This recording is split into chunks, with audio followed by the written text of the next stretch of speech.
The Screaming Room. It was a cold December evening in the small town of Elmwood, Ohio. The air carried an unusual chill even for this time of year. Families were gathered around their fireplaces, unaware of the events unfolding just outside the city limits.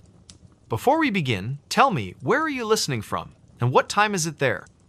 James Carter, a 35-year-old mechanic, lived alone in a century-old farmhouse on the outskirts of town. His wife had passed away 5 years earlier, leaving him to care for their property by himself. The house, though charming, had always given James an uneasy feeling, especially one particular room on the second floor. That night, as James finished repairing his truck in the garage, he noticed something strange. A faint sound, almost like whispering, seemed to be coming from upstairs. He glanced at the clock.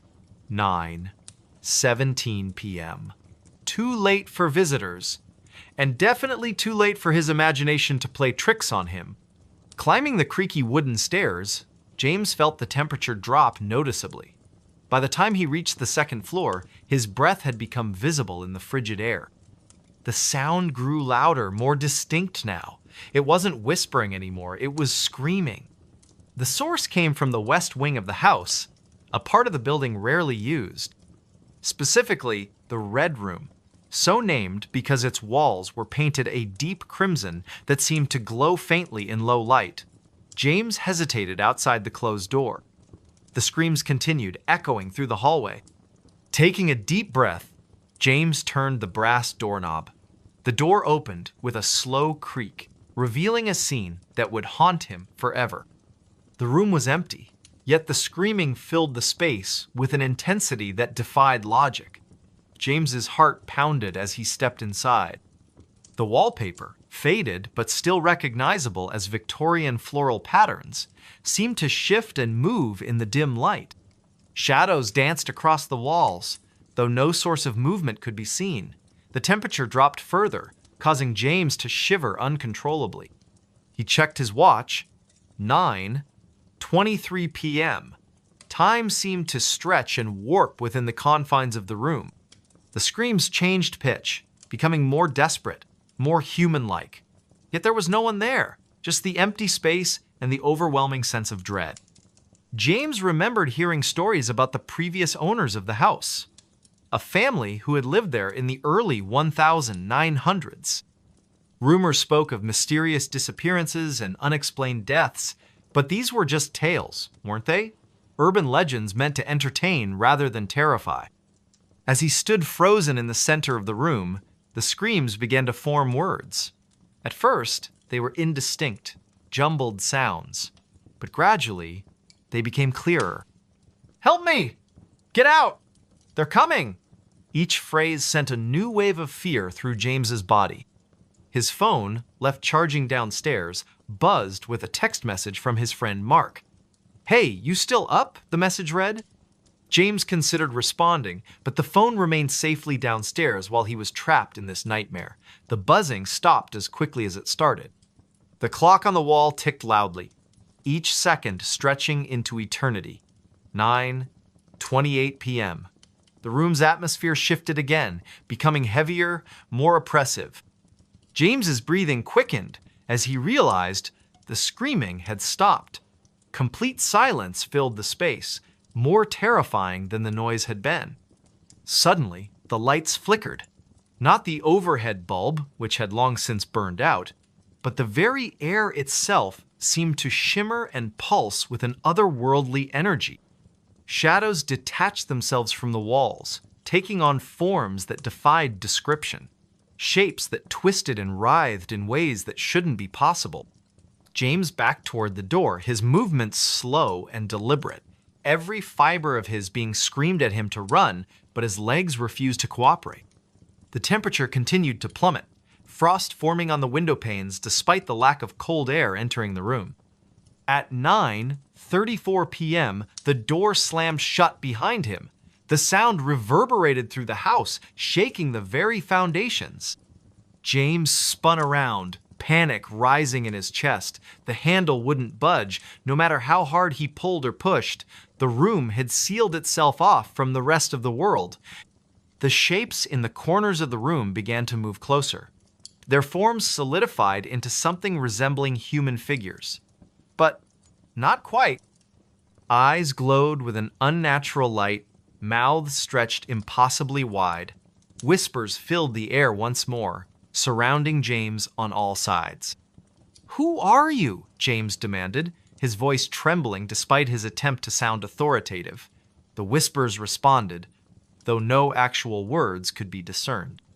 Instead, they formed a cacophony of sound that threatened to overwhelm his senses. Time lost all meaning. Minutes stretched into hours, or perhaps it was only seconds. James couldn't tell anymore. His watch had stopped functioning, the hands frozen at 9:36 p.m. The room seemed to expand and contract, changing size and shape with each passing moment. Then, without warning, everything went silent. The shadows retreated to the corners, the temperature returned to normal, and the door opened easily when James turned the handle. Stepping out into the hallway, he found nothing unusual waiting for him. The rest of the house remained calm and quiet. But the experience had changed James. He couldn't sleep in that house anymore. Within a week, he had sold the property and moved to another state. To this day, the current owners refuse to enter the red room. They've boarded it up, sealing it off from the rest of the house. Sometimes, late at night, people walking past the old farmhouse claim to hear screams coming from within, though no one dares to investigate. The legend of the screaming room lives on, whispered among the residents of Elmwood. A reminder that some places are best left undisturbed. The story ends where it began, with a cold December evening in Ohio. But now, whenever someone hears an unexpected sound in the night, they think twice before investigating. Because sometimes, the truth is far more terrifying than any urban legend. Pause here for reflection. Let the weight of the tale settle in the listener's mind. The final word lingers in the air, fading slowly into silence. He wasn't on the guest list. It was a chilly October evening in rural Vermont, where the small town of Willow Creek prepared for its annual autumn festival. The leaves had turned into fiery shades of red and orange, carpeting the ground beneath towering maple trees. The air carried the faint scent of wood smoke mingled with pumpkin spice, creating an atmosphere both cozy and mysterious. Rachel Thompson, a local schoolteacher in her early 30s, had volunteered to help organize this year's event. She stood near the entrance of the community center, clutching a clipboard filled with names and details. The golden hour light filtered through the trees, casting long shadows across the parking lot as families began arriving for the festivities. "Good evening, Mrs. Peterson." Rachel greeted a familiar face, checking off another name from her meticulously organized list. "Your grandchildren must be excited about the haunted house tour tonight." As the line of visitors grew longer, Rachel noticed a tall figure standing silently at the edge of the parking lot. He wore a dark overcoat that seemed out of place in the crisp but not freezing weather. His presence felt different, though she couldn't quite articulate why. Perhaps it was the way he remained motionless while everyone else bustled about, or how his gaze seemed fixed directly on her despite the distance. "Excuse me," came a voice behind her, startling Rachel from her thoughts. She turned to assist another family, but when she glanced back toward the parking lot moments later, the man was gone. Shaking off an inexplicable feeling of unease, she returned to her duties. The festival proceeded smoothly throughout the evening. Children laughed as they navigated the hay maze, couples strolled hand in hand through the pumpkin patch, and elderly residents shared stories around the bonfire. Yet Rachel couldn't shake the image of that strange man from her mind. Several times, she caught herself scanning the crowd, searching for his distinctive silhouette. Around 9 o'clock, as the last scheduled events drew to a close, Rachel began directing volunteers in the cleanup process. The temperature had dropped noticeably, and a thin mist crept across the grounds, swirling around lampposts and benches. Most attendees had already departed, leaving only a few stragglers enjoying the final moments of the celebration. "Rachel," called Mark Harrison, one of the event coordinators, "have you seen anyone still wandering around?" I thought I heard footsteps near the old storage shed. A chill ran down Rachel's spine that had nothing to do with the cooling night air. No, everyone should be accounted for by now. She hesitated, then added, but earlier, there was this man. I never saw him approach the registration table. Mark frowned, adjusting his flashlight beam. That's odd. Let's do a quick sweep of the area before we lock up. Better safe than sorry. They split up to cover more ground, agreeing to meet back at the main entrance in 15 minutes. As Rachel made her way past the deserted food stalls and silent game booths, she couldn't help but notice how different everything looked under the dim security lights. Shadows danced eerily along the building's walls, and every rustle of leaves sounded like approaching footsteps. Suddenly, she froze. There, near the edge of the woods, stood the man in the dark overcoat again. This time, he wasn't merely observing, he was watching her intently, his expression unreadable in the poor lighting. Her heart pounded against her ribcage as she tried to recall if she'd ever seen him before in town, but something about him felt wrong. "Hello?" she called out tentatively, taking a cautious step forward. "Can I help you with something?" Instead of responding, the man tilted his head slightly, almost like a curious animal studying its surroundings. Then, without warning, he turned and disappeared into the tree line. Rachel's breath caught in her throat. She knew she should alert Mark immediately, but curiosity propelled her forward instead. Maybe she could catch up to him and ask what he wanted. The forest path leading away from the festival grounds felt impossibly darker than it should have been. Moonlight struggled to penetrate the dense canopy above, and Rachel found herself relying heavily on her phone's flashlight app. Twigs snapped underfoot, and the occasional owl hooted in the distance, heightening her sense of isolation. After walking for what felt like 10 minutes, but was probably much less, she emerged into a small clearing. And there, standing perfectly still amidst the encroaching darkness, was the man once more. Up close, she realized his features were remarkably ordinary. Brown hair, average build, plain face, yet somehow profoundly unsettling. His eyes reflected her phone's light in an unnatural way, almost glowing. "You shouldn't be here," Rachel managed to say, her voice trembling despite her best efforts to sound authoritative. "This is private property." For the first time he spoke, his voice low and measured. "I'm looking for someone. They told me I'd find answers here." "What kind of answers?" she pressed, inching backward slowly. Every instinct screamed at her to run, but she forced herself to maintain eye contact. "Who are you looking for?" He didn't answer immediately. Instead, he reached into his coat pocket and withdrew a photograph. Even from several feet away, Rachel recognized the faded image instantly.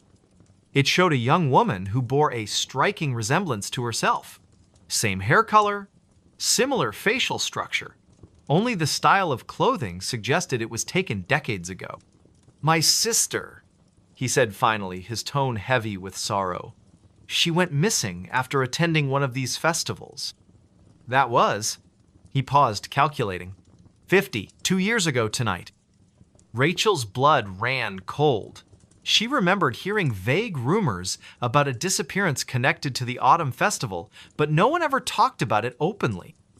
Local legends hinted at supernatural occurrences tied to the land itself, stories passed down through generations but rarely believed. Could this man truly be searching for closure after all these years? Before she could respond, a sudden gust of wind extinguished her phone's screen, plunging them both into near-total darkness. Panic surged through her veins as she fumbled to reactivate the device. When the light finally flickered back on, the man was gone. Not just stepped aside or hidden, completely vanished, as if he'd never existed. Shaken to her core, Rachel stumbled back toward the festival grounds, calling Mark's name repeatedly. Together, they searched the entire area again, finding no trace of the mysterious visitor. Later, while reviewing security footage from multiple angles, they discovered something even more disturbing. Not a single camera had captured any sign of the man in the dark overcoat. It was as though he'd slipped between the cracks of reality itself. In the weeks that followed, Rachel found herself unable to forget those haunting eyes or the photograph that seemed to bridge past and present. She began researching local history archives, determined to uncover the truth about the missing woman. What she learned chilled her to the bone. Numerous unexplained disappearances linked to the festival site over the past century. Each case involved a solitary individual vanishing without a trace during the annual celebration. None were ever solved. Despite warnings from friends and colleagues to let sleeping dogs lie, Rachel continued her investigation. Something about the man's desperate search resonated deeply within her. Perhaps it was survivor's guilt, or maybe a subconscious recognition of shared pain. Whatever the reason, she felt compelled to seek answers, no matter where the trail might lead. One moonless night, armed with flashlights and determination, Rachel and Mark ventured back to the clearing where she'd last seen the stranger. The air felt heavier than usual, charged with an almost electric tension. Leaves whispered secrets as they crunched underfoot, and shadows danced unpredictably despite the steady beams of their lights. "Do you really think we'll find anything?" Mark asked skeptically, though his grip on the flashlight betrayed underlying nerves. "This whole situation feels off." "I don't know," Rachel admitted softly, scanning the perimeter for any signs of disturbance. "But I can't shake the feeling that we're missing something important, something right under our noses." They spent nearly an hour combing the area, finding nothing but ancient tree roots and scattered stones. Just as frustration began to set in, Mark spotted something glinting faintly among the foliage. Kneeling down, he unearthed a tarnished silver locket half buried in the dirt. Inside lay two tiny photographs, one of the woman from the original picture, smiling brightly, and another of a younger version of the man in the dark overcoat, his arms slung casually around her shoulders. "Oh my God," Rachel breathed, tears pricking at the corners of her eyes. "This has to belong to her, to his sister." Without warning, the temperature plummeted dramatically, causing both of them to shiver violently. Their flashlights flickered erratically, threatening to die altogether. A deep, resonant hum filled the air, seeming to emanate from the very earth beneath their feet. And then, emerging from the shadows like a specter materializing from smoke, stood the man once more. His expression hadn't changed, but his presence felt different somehow, more solid yet simultaneously ethereal. He extended a hand toward Rachel, palm upturned expectantly. In that moment, she understood what he wanted, needed from her. Placing the locket gently into his grasp, she whispered, "I'm so sorry. We'll keep looking. I promise." For the first time since their encounter, emotion flickered across his face, gratitude mixed with profound sadness. Slowly, deliberately, he closed his fingers around the precious keepsake. As he did so, his form began to dissolve, fading away like morning mist beneath the rising sun. Within seconds, he was gone, leaving behind only silence and the lingering scent of autumn leaves. Back in Willow Creek, Rachel dedicated herself to preserving the memory of those lost souls whose stories had been forgotten by time. She worked tirelessly to ensure proper memorials were established and historical records updated accurately. Though she never encountered the man in the dark overcoat again, she often sensed his presence during quiet moments, a gentle reminder that some mysteries transcend human understanding, existing beyond the veil of our everyday lives. Every October, as the festival preparations begin anew, Rachel finds herself drawn to that secluded clearing deep within the woods.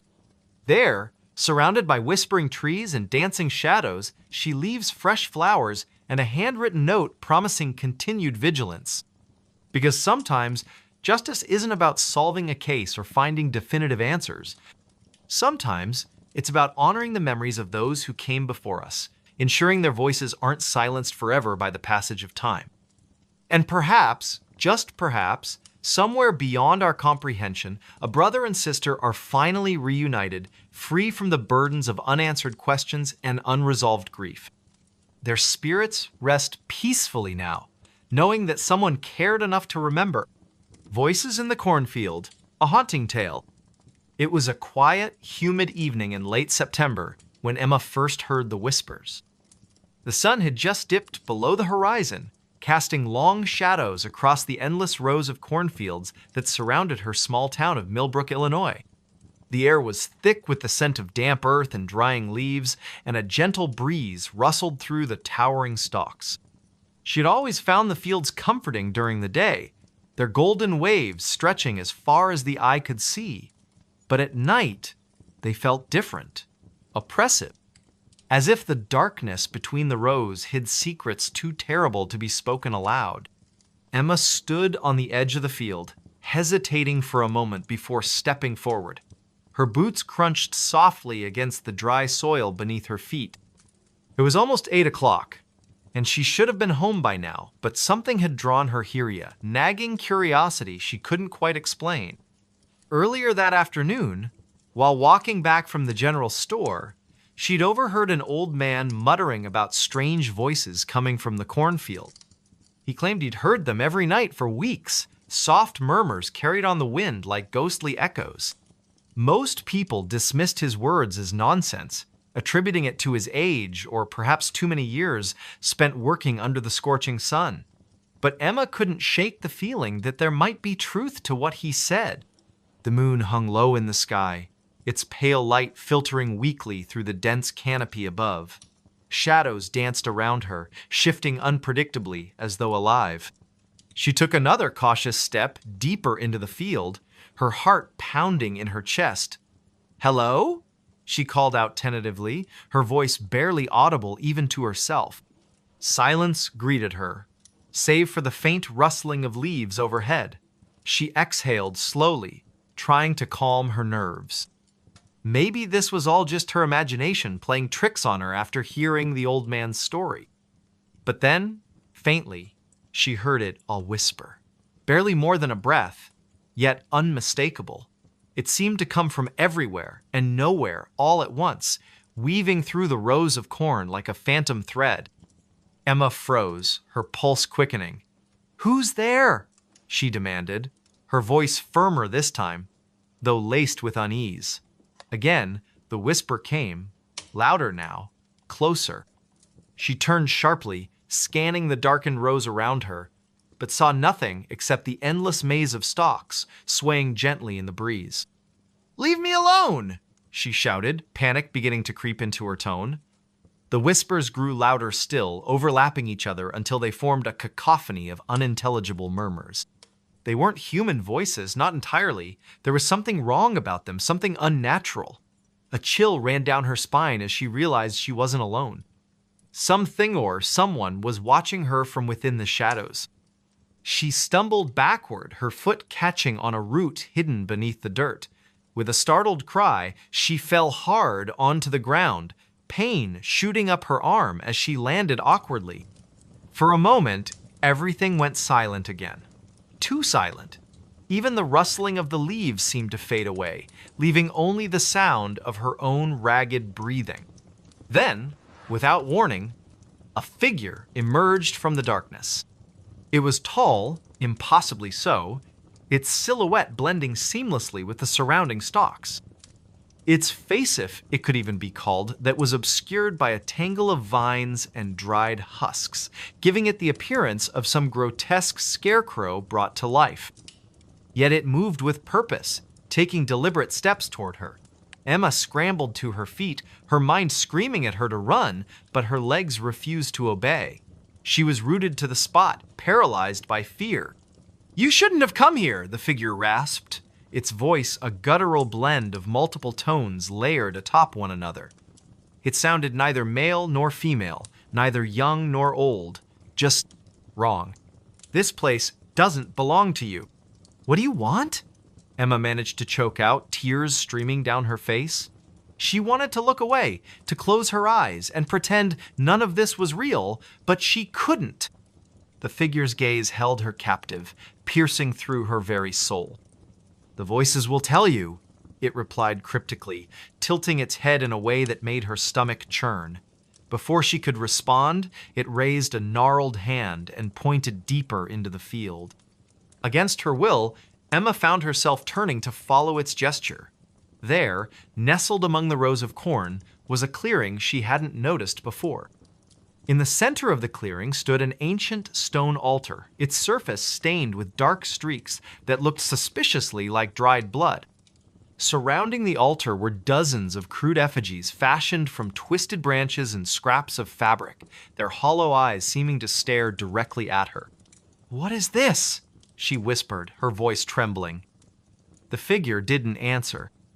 Instead, it began to chant in a language she didn't recognize, the syllables rolling off its tongue in a rhythmic cadence that sent shivers coursing through her body. The whispers returned, louder now, drowning out the sound of the chanting. They pressed in on her from all sides, filling her ears and clouding her thoughts until she could no longer distinguish reality from nightmare. Images flashed before her eyes' faces, contorted in agony, bodies writhing in pain, screams echoing endlessly. She clutched her head, desperate to block out the visions, but they only grew stronger. Through the chaos, one word repeated itself over and over again: reap, reap, reap, reap. And then, as suddenly as it had begun, everything stopped. The whispers ceased, the visions vanished, the figure was gone. Emma collapsed to her knees, gasping for air as she tried to make sense of what had just happened. When she finally mustered the strength to stand, she stumbled out of the field and ran all the way back to town, not stopping until she reached the safety of her home. For days afterward, Emma avoided the cornfield at all costs. She told no one what she had seen, fearing they wouldn't believe her, or worse, that they would think she was crazy. But the memories lingered, haunting her dreams and leaving her perpetually on edge.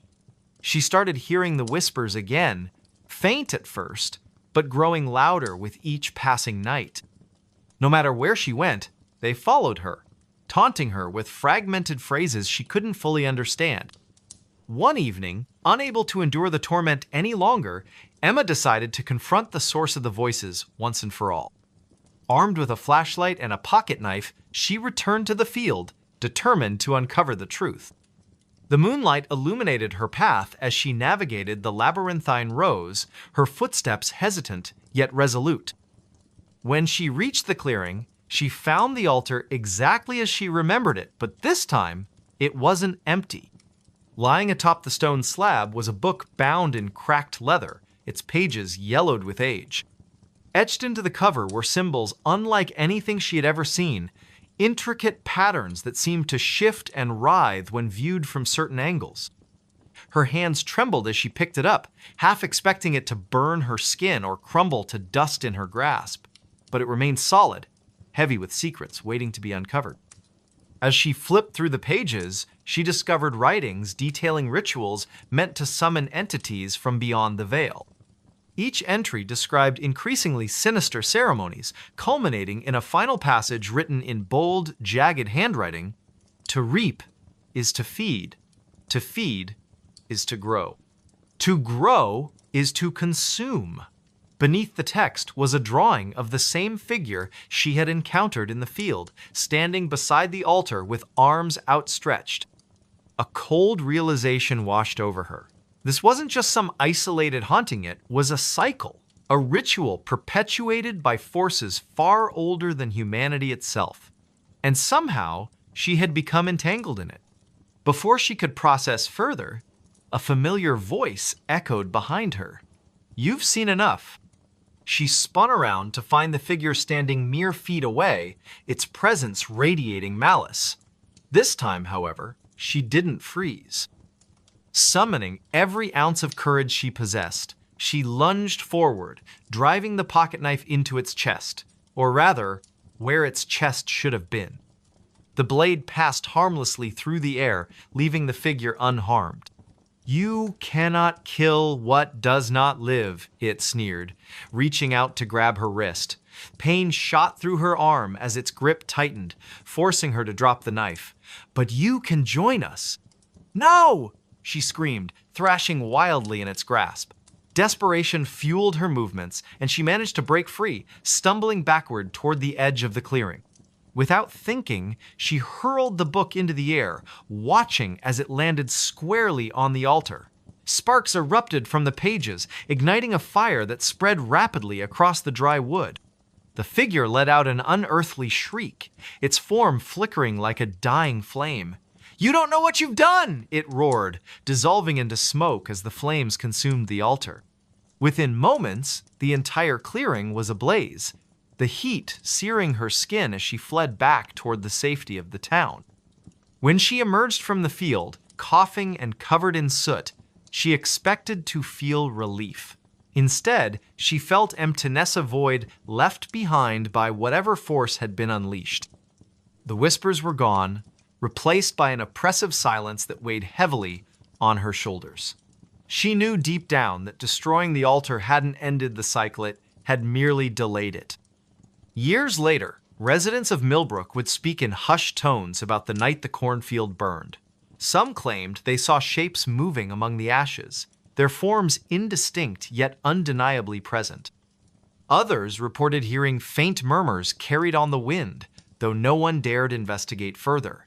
As for Emma, she left town soon after, unable to bear the weight of what she had witnessed. But wherever she went, the memory of those voices followed her, a reminder that some secrets are best left buried.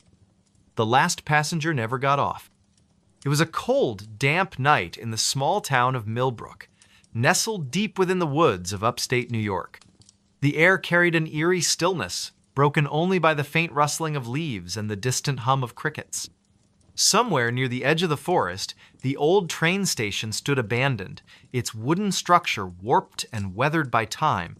Paint peeled off the sign that once proudly announced Millbrook Station, now barely legible under layers of grime and neglect.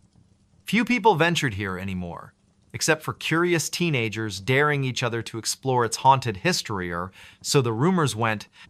On this particular evening, a group of 5 friends decided to visit the station as part of their weekend adventure. They had heard tales about strange occurrences at the sight whispers of passengers who never disembarked from the final train to pass through decades ago. None of them truly believed in ghosts, but the thrill of trespassing on forbidden ground was too tempting to resist. Among them were Emma, a skeptic with a sharp tongue; Daniel, her boyfriend, who loved anything supernatural; Mia, the quiet one who always seemed lost in thought; Jake, the joker whose laughter could fill even the darkest spaces; and Olivia, the cautious one who often served as the voice of reason.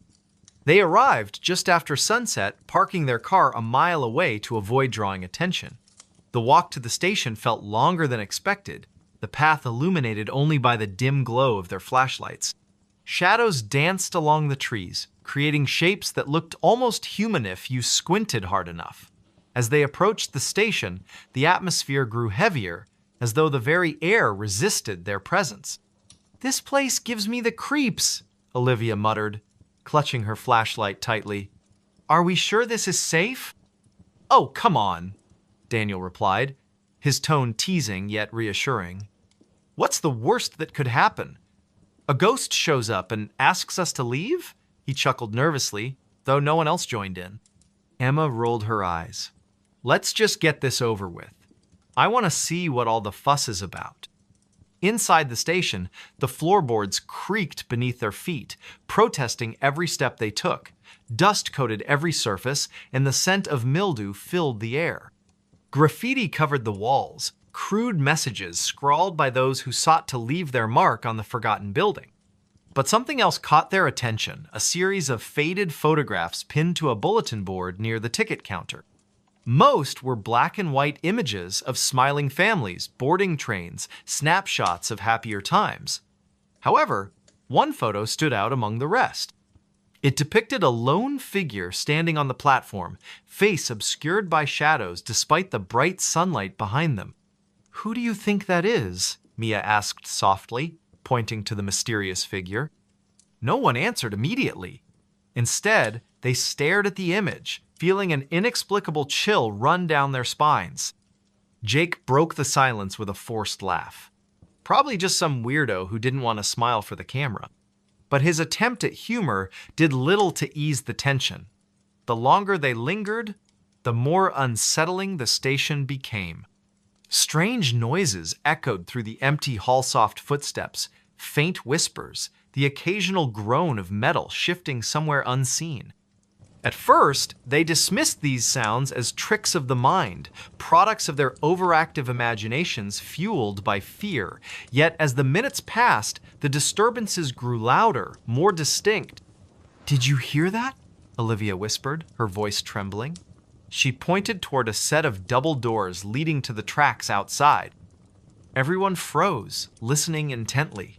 Sure enough, there it was again, a low, rhythmic clanging, like the sound of a bell being struck repeatedly. "That's not coming from inside," Daniel said, frowning. "It's coming from the platform." Against better judgment, they followed the noise, stepping cautiously onto the weathered wooden planks of the platform. The clanging stopped abruptly as they emerged, leaving only the oppressive silence of the night. Their flashlights scanned the area, revealing nothing out of the ordinary. Just empty tracks stretching into the darkness, surrounded by dense woods. Then, without warning, the lights flickered. Not the natural kind caused by faulty wiring or stormy skies, but a deliberate pulsing, as if the station itself were alive and breathing. Each flicker cast distorted shadows across the platform, making it impossible to tell whether something or someone was lurking just beyond the reach of their beams. "What the hell is going on?" Emma demanded, her bravado faltering. Before anyone could respond, they heard it. The unmistakable rumble of an approaching train. "But there aren't supposed to be any trains running here," Mia stammered, clutching Daniel's arm. "It must be a freight train or something," Jake suggested weakly, though he sounded far from convinced. The rumbling grew louder, accompanied by the piercing screech of metal grinding against metal. And then, emerging from the darkness, came the train itself. Its headlights cut through the gloom, blinding them momentarily. When their vision adjusted, they realized something was wrong. The train looked ancient, its paint chipped and faded, its windows clouded with grime. It moved impossibly slowly, as though struggling to stay on the tracks. As it drew closer, the group noticed another detail that sent shivers down their spines. Every single window was dark.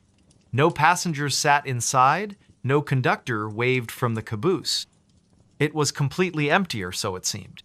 Okay, Olivia said quickly, backing away. "We need to go. Now."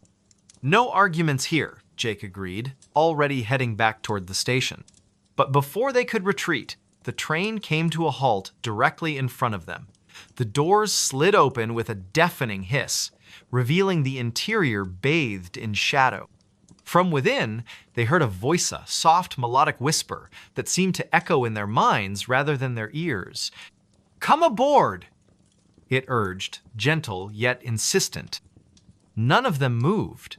They stood rooted to the spot, paralyzed by a mix of fear and curiosity. "Don't listen to it," Emma shouted, snapping them out of their trance. "Whatever you do, don't get on that train." Her words seemed to break the spell. One by one, they turned and ran, fleeing back toward the safety of the station. But as they reached the entrance, they realized something was terribly wrong. The building they had entered earlier was gone. In its place stood a vast expanse of wilderness, stretching endlessly in every direction. Panic set in as they frantically searched for a way out, but the forest seemed to shift and change around them, trapping them in an endless maze. Hours passed, or maybe it was only minutes. Time had lost all meaning. Eventually, exhaustion forced them to stop, collapsing onto the damp earth beneath the skeletal branches of towering trees. And that's when they saw it again, the train, waiting silently on invisible tracks. One by one, they began to disappear. First, it was Jake, who wandered off alone in search of help. Then Mia, lured away by the promise of finding shelter. Next came Olivia, driven mad by the constant whispers she swore only she could hear. Finally, Daniel succumbed to despair, convinced he would find answers aboard the train.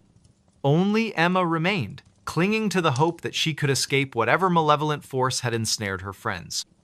But as dawn broke over the horizon, casting pale light across the desolate landscape, she found herself standing on the platform once more. The train loomed before her, its doors wide open, inviting her to step inside. Tears streamed down her face as she realized the truth. She would never leave. Like the others, she was destined to become one of the last passengers, the ones who never got off. The forest fell silent again, save for the faint rustle of leaves and the distant hum of crickets. Somewhere near the edge of the woods, the old train station stood abandoned, its wooden structure warped and weathered by time. Paint peeled off the sign that once proudly announced Millbrook Station, now barely legible under layers of grime and neglect. Few people ventured here anymore, except for curious teenagers daring each other to explore its haunted history, or so the rumors went. They said the house was empty. The small town of Ridgewood, nestled deep in the heart of New England, had always been a place where whispers carried farther than voices. It was late autumn, and the air was crisp with the scent of fallen leaves and damp earth. The sun was setting behind the jagged tree line, casting long shadows over the quiet streets. A young woman named Emily Carter had just returned to her hometown after years of living in the city. She had come back for one reason: to settle the estate of her late uncle, a man she barely remembered from her childhood. Emily parked her car in front of the old house on Maplewood Lane, its peeling paint and sagging porch giving it an air of abandonment. She stepped out of the car, her boots crunching softly against the gravel driveway. The house stood at the edge of town, surrounded by dense woods that seemed to lean inward, as if trying to swallow it whole. Locals had always avoided this place, calling it cursed or haunted.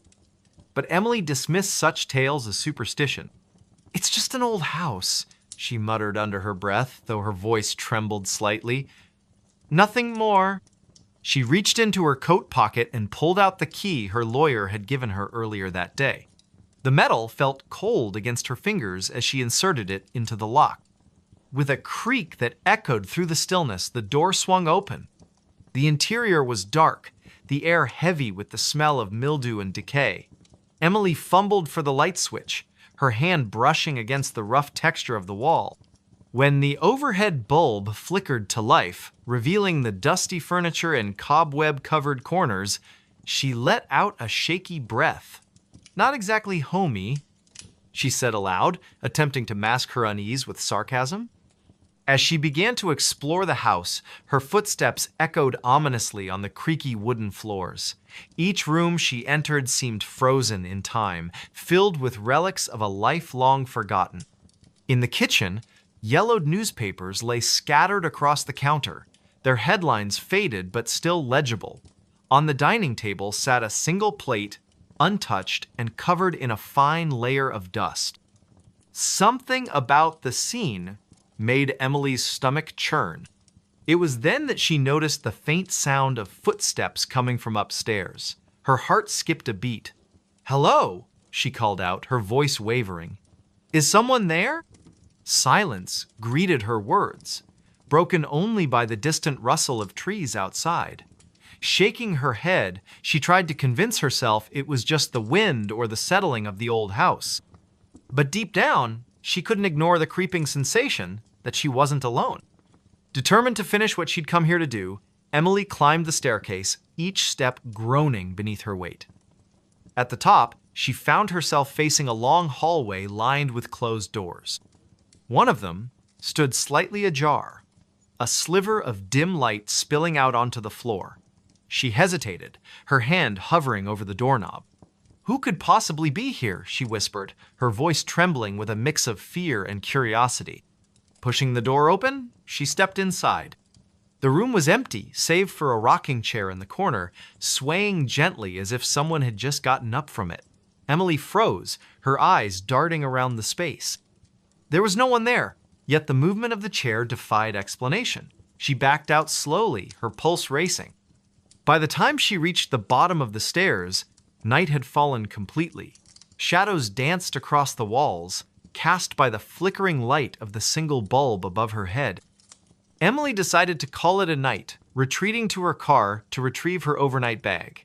As she crossed the threshold once more, she felt a sudden chill run down her spine. The temperature in the house had dropped noticeably, despite the lack of windows being open. She wrapped her arms around herself, trying to shake off the feeling of dread that was steadily growing within her. Setting her bag down in the living room, she lit a few candles to supplement the weak electric light. That's when she heard a soft whisper, so faint it might have been her imagination. Leave. Her blood ran cold. "Who's there?" she demanded, her voice stronger now, though her hands were shaking. No response came, but the whisper repeated itself, louder this time. "Leave while you can." Panic rising, Emily grabbed her phone and dialed the local sheriff's office. The operator assured her they would send someone over immediately, but as she hung up, she realized how isolated the house truly was. By the time help arrived, anything could happen. Minutes passed like hours as she sat huddled on the couch, clutching a flashlight. Every creak of the house sent her nerves spiraling. Finally, headlights appeared in the distance, cutting through the darkness. Relief washed over her as two officers stepped out of their patrol car and approached the house. "Evening, ma'am," one of them said, tipping his hat. "You reported some trouble?" Trying to steady her breathing, Emily explained everything: the footsteps, the rocking chair, the whispers. The officers exchanged skeptical glances but agreed to take a look around. They searched every room, shining their flashlights into every shadowy corner. "Seems clear to me," the taller officer said finally, scratching his chin. "Old houses like this tend to make noises. Probably nothing to worry about." "But I know what I heard," Emily insisted, frustration creeping into her tone. "We'll keep an eye on things tonight," the other officer promised, though his expression suggested he didn't believe her. "If anything else happens, give us a call." With little choice but to accept their assessment, Emily watched them leave, the sound of their car fading into the distance. Alone again, she locked the door and barricaded it with a chair, hoping to feel safer. But sleep eluded her, and the night stretched on endlessly. Sometime after midnight, the whispers returned, louder and more insistent. "You shouldn't have come back." This time, Emily saw something move in the corner of her vision. Whirling around, she caught a glimpse of a figure standing in the doorway before it vanished. Her scream pierced the silence, echoing through the house like a banshee's wail. Desperate, she grabbed her car keys and bolted for the door, not caring about leaving her belongings behind. The cool night air hit her face as she stumbled toward her car, tears streaming down her cheeks. Back in town, she checked into a motel, unable to stop shaking. The next morning, she went straight to the library, determined to uncover the truth about the house. After hours of digging through old records and newspaper clippings, she discovered something chilling. Decades ago, a family had lived in the house: a mother, father, and their young daughter. Tragedy struck when the parents died under mysterious circumstances, leaving the child orphaned. Neighbors claimed the girl had gone mad, wandering the woods until she disappeared without a trace. Some believed she had taken her own life. Others whispered of darker forces at play. Armed with this knowledge, Emily returned to the house one final time, accompanied by a priest recommended by the librarian. Together, they performed a blessing ritual, sprinkling holy water and reciting prayers throughout the building.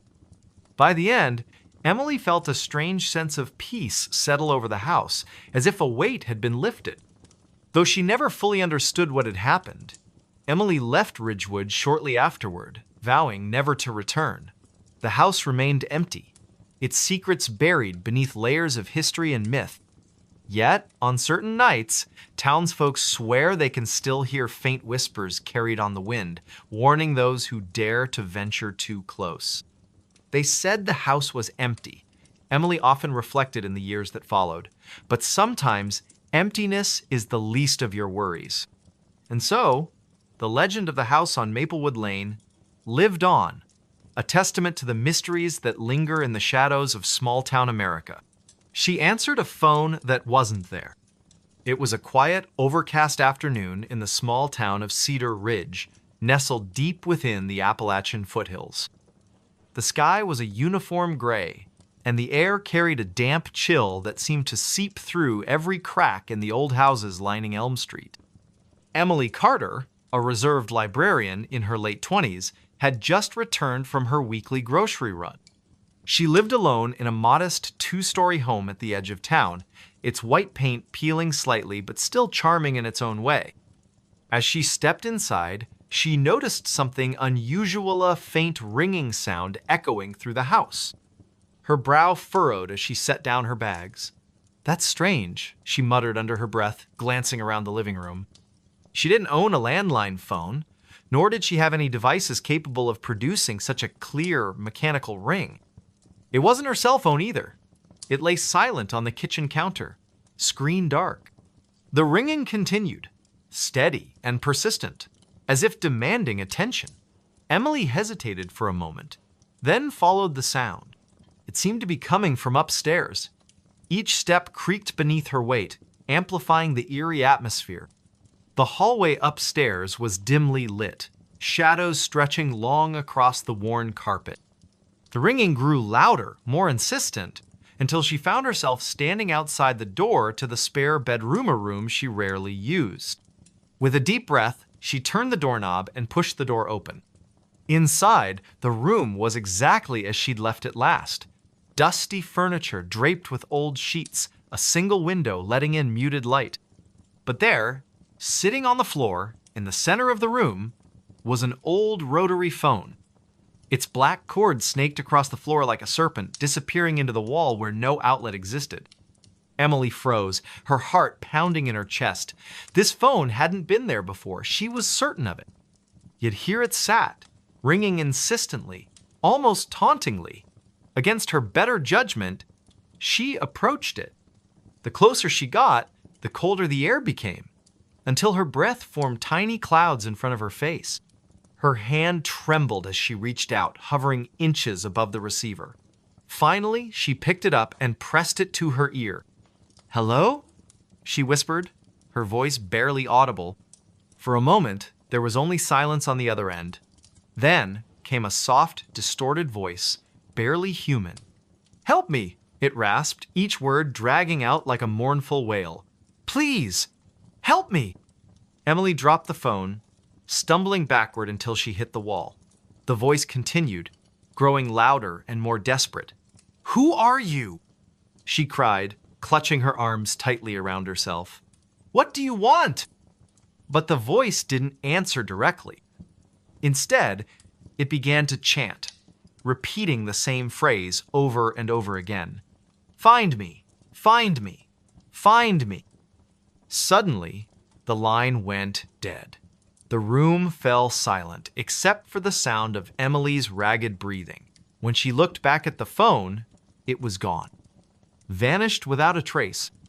Later that evening, Emily sat at her kitchen table, trying to make sense of what had happened. The rational part of her mind insisted it had been some kind of hallucination or prank. But the icy sensation that lingered in the spare bedroom told her otherwise. She poured herself a cup of tea, hoping the warmth would calm her nerves. Outside, the wind howled through the trees, rattling the windows and adding to her unease. Unable to shake the memory of the voice, she decided to investigate further. She pulled out her laptop and began searching local archives, looking for anything unusual tied to her house or the surrounding area. After hours of digging, she stumbled upon an article from decades ago. It described the disappearance of a young woman named Clara Bennett, who had vanished without a trace one stormy night. According to the report, Clara had been seen arguing with someone near the edge of the woods behind what was now Emily's property. No body was ever found, and the case remained unsolved. A chill ran down Emily's spine as she read the details. Could the voice belong to Clara? And if so, why had it chosen her to hear its plea? The next day, Emily visited the town library, hoping to learn more about Clara's life. The librarian, an elderly woman named Mrs. Percentive. Hargrove recognized the name immediately. "Oh, yes, poor Clara," she said with a sad shake of her head. "Such a sweet girl. Always helping others. Some say she angered the wrong person, while others believe." She trailed off, her gaze drifting toward the window. "Believe what?" Emily prompted gently. Mrs. Hargrove lowered her voice, though they were the only ones in the room. "There are stories old ones that speak of spirits trapped between worlds. They say this land holds secrets, echoes of those who can't move on."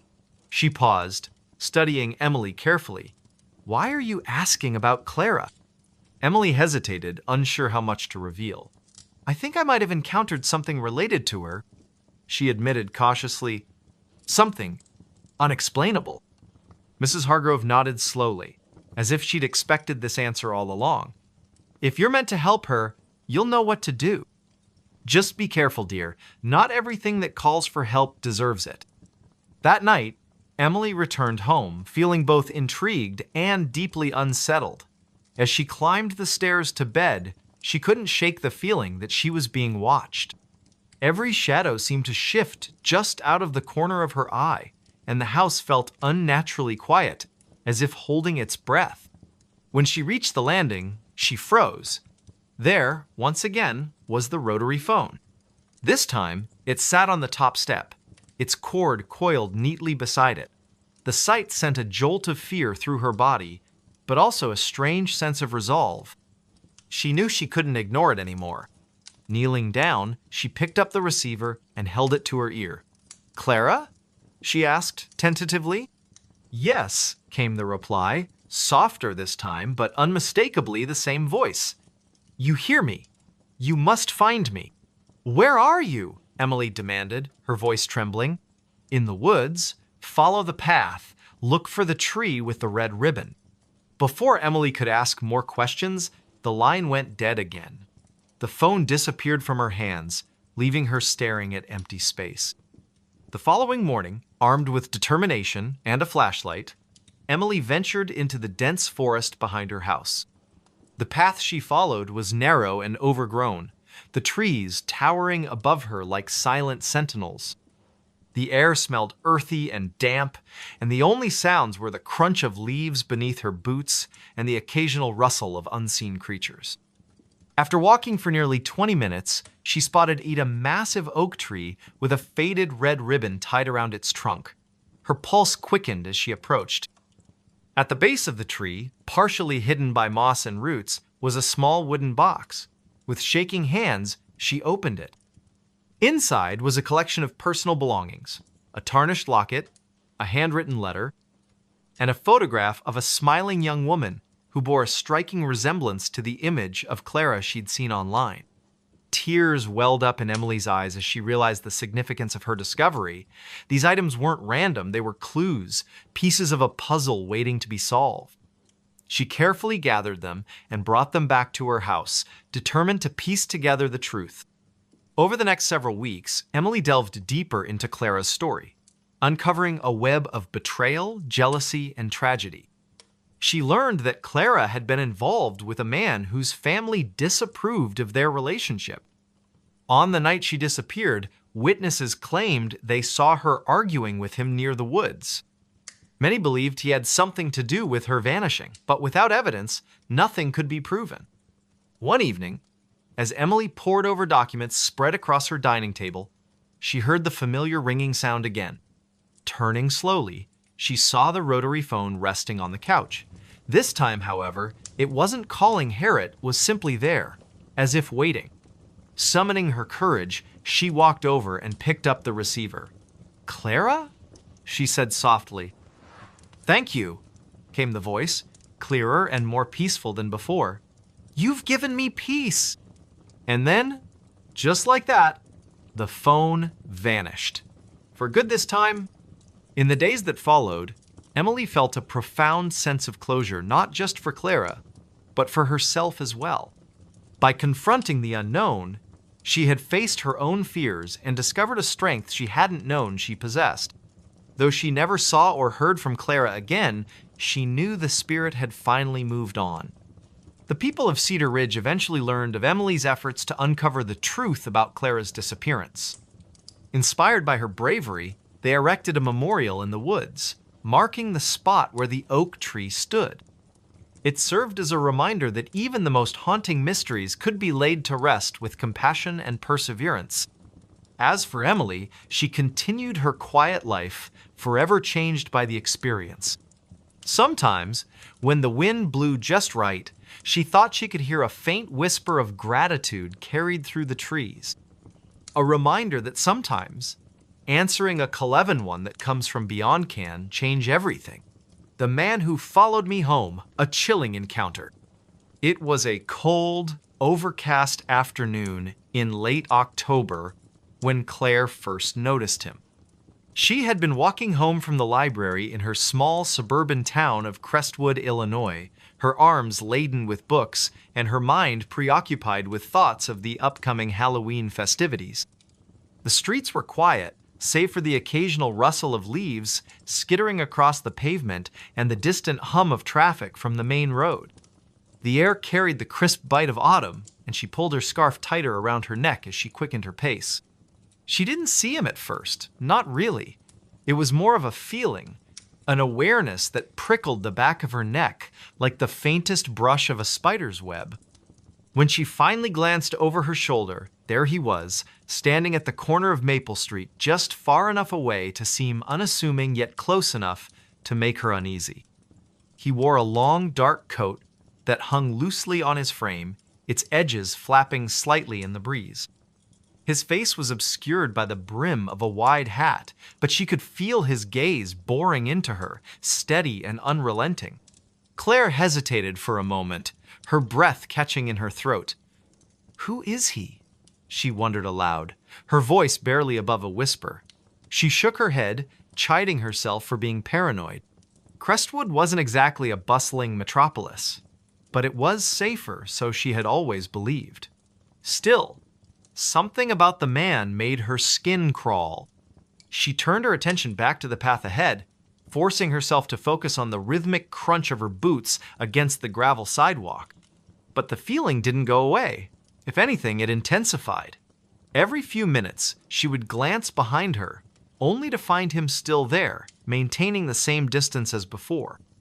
He never spoke, never waved, never did anything to acknowledge her presence. And yet, he followed. Step by step, block by block, he stayed just within sight, a shadowy figure trailing her like a ghost tethered to her heels.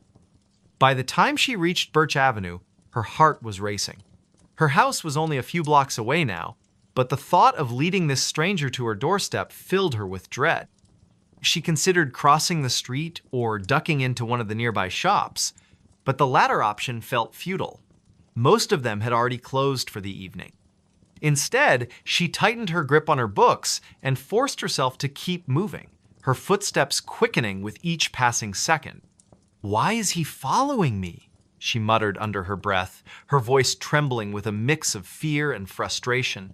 She wanted to confront him, to demand answers, but the words caught in her throat. What if he lashed out? What if he wasn't alone? The uncertainty gnawed at her, leaving her paralyzed with indecision. All she could do was walk faster, hoping against hope that he would eventually lose interest and disappear. But he didn't. When she finally turned onto her street, she risked another glance over her shoulder and saw him standing at the far end, his silhouette outlined against the dim glow of the streetlights.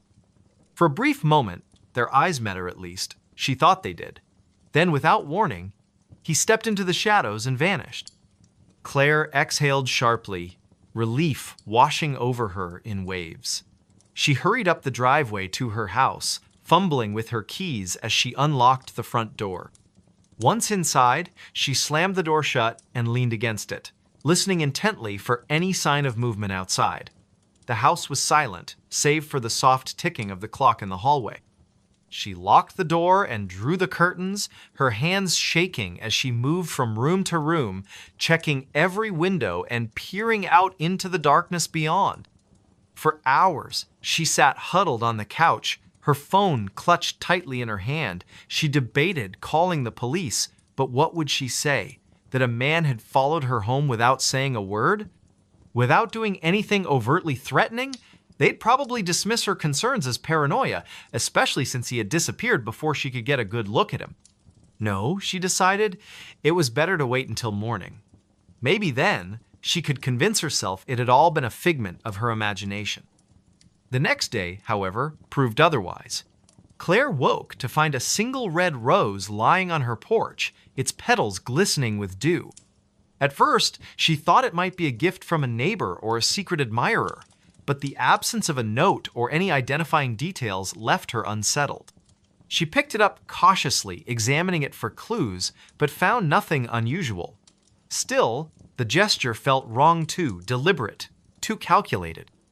As she walked to work later that morning, she couldn't shake the feeling that she was being watched again. Sure enough, when she paused at the intersection of Birch and Elm, she spotted him standing across the street, his posture relaxed, yet unnervingly still. This time, he wasn't wearing the hat, and she got a clearer view of his face. It was gaunt, almost skeletal, with hollow cheeks and sunken eyes that seemed to glint with a strange, otherworldly light. His lips curled into a faint smile as their gazes locked, sending a shiver down her spine. Claire broke eye contact and hurried across the street, her pulse hammering in her ears. She ducked into a nearby cafe, ordering a coffee she didn't really want, just to have an excuse to stay indoors. From the safety of the window seat, she watched as he lingered outside, his expression unreadable. After several agonizing minutes, he finally turned and walked away, disappearing into the crowd. Over the next few days, the encounters grew more frequent and more disturbing. Wherever she went, he was there. At the grocery store, in the park, even outside her office building. He never approached her, never said a word, but his presence was constant, suffocating. Friends and coworkers began to notice her growing anxiety, asking if everything was okay. She tried to laugh it off, attributing her behavior to stress or lack of sleep, but deep down, she knew the truth. Something was terribly wrong. One evening, after returning home from work, Claire discovered a note tucked beneath her windshield wiper. Written in jagged, uneven handwriting were the words, "I've been waiting for you." Her stomach churned as she read the message over and over, each repetition making it feel more menacing. She crumpled the paper in her fist and threw it into the trash. But the damage was done. Sleep eluded her that night, her mind racing with questions she couldn't answer. Who was he? What did he want from her? And why wouldn't he leave her alone?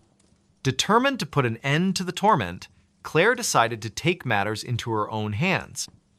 She installed extra locks on her doors, set up motion-activated lights around the perimeter of her house, and even bought a can of pepper spray to carry with her at all times. But none of these precautions brought her peace. If anything, they only heightened her sense of vulnerability, reminding her constantly of the danger lurking just beyond her control. One particularly restless night, she heard a soft tapping sound coming from the living room. At first, she thought it might be the wind rattling the windows, but when she investigated, she found the source of the noise. A single finger pressed against the glass of her sliding door. It was him.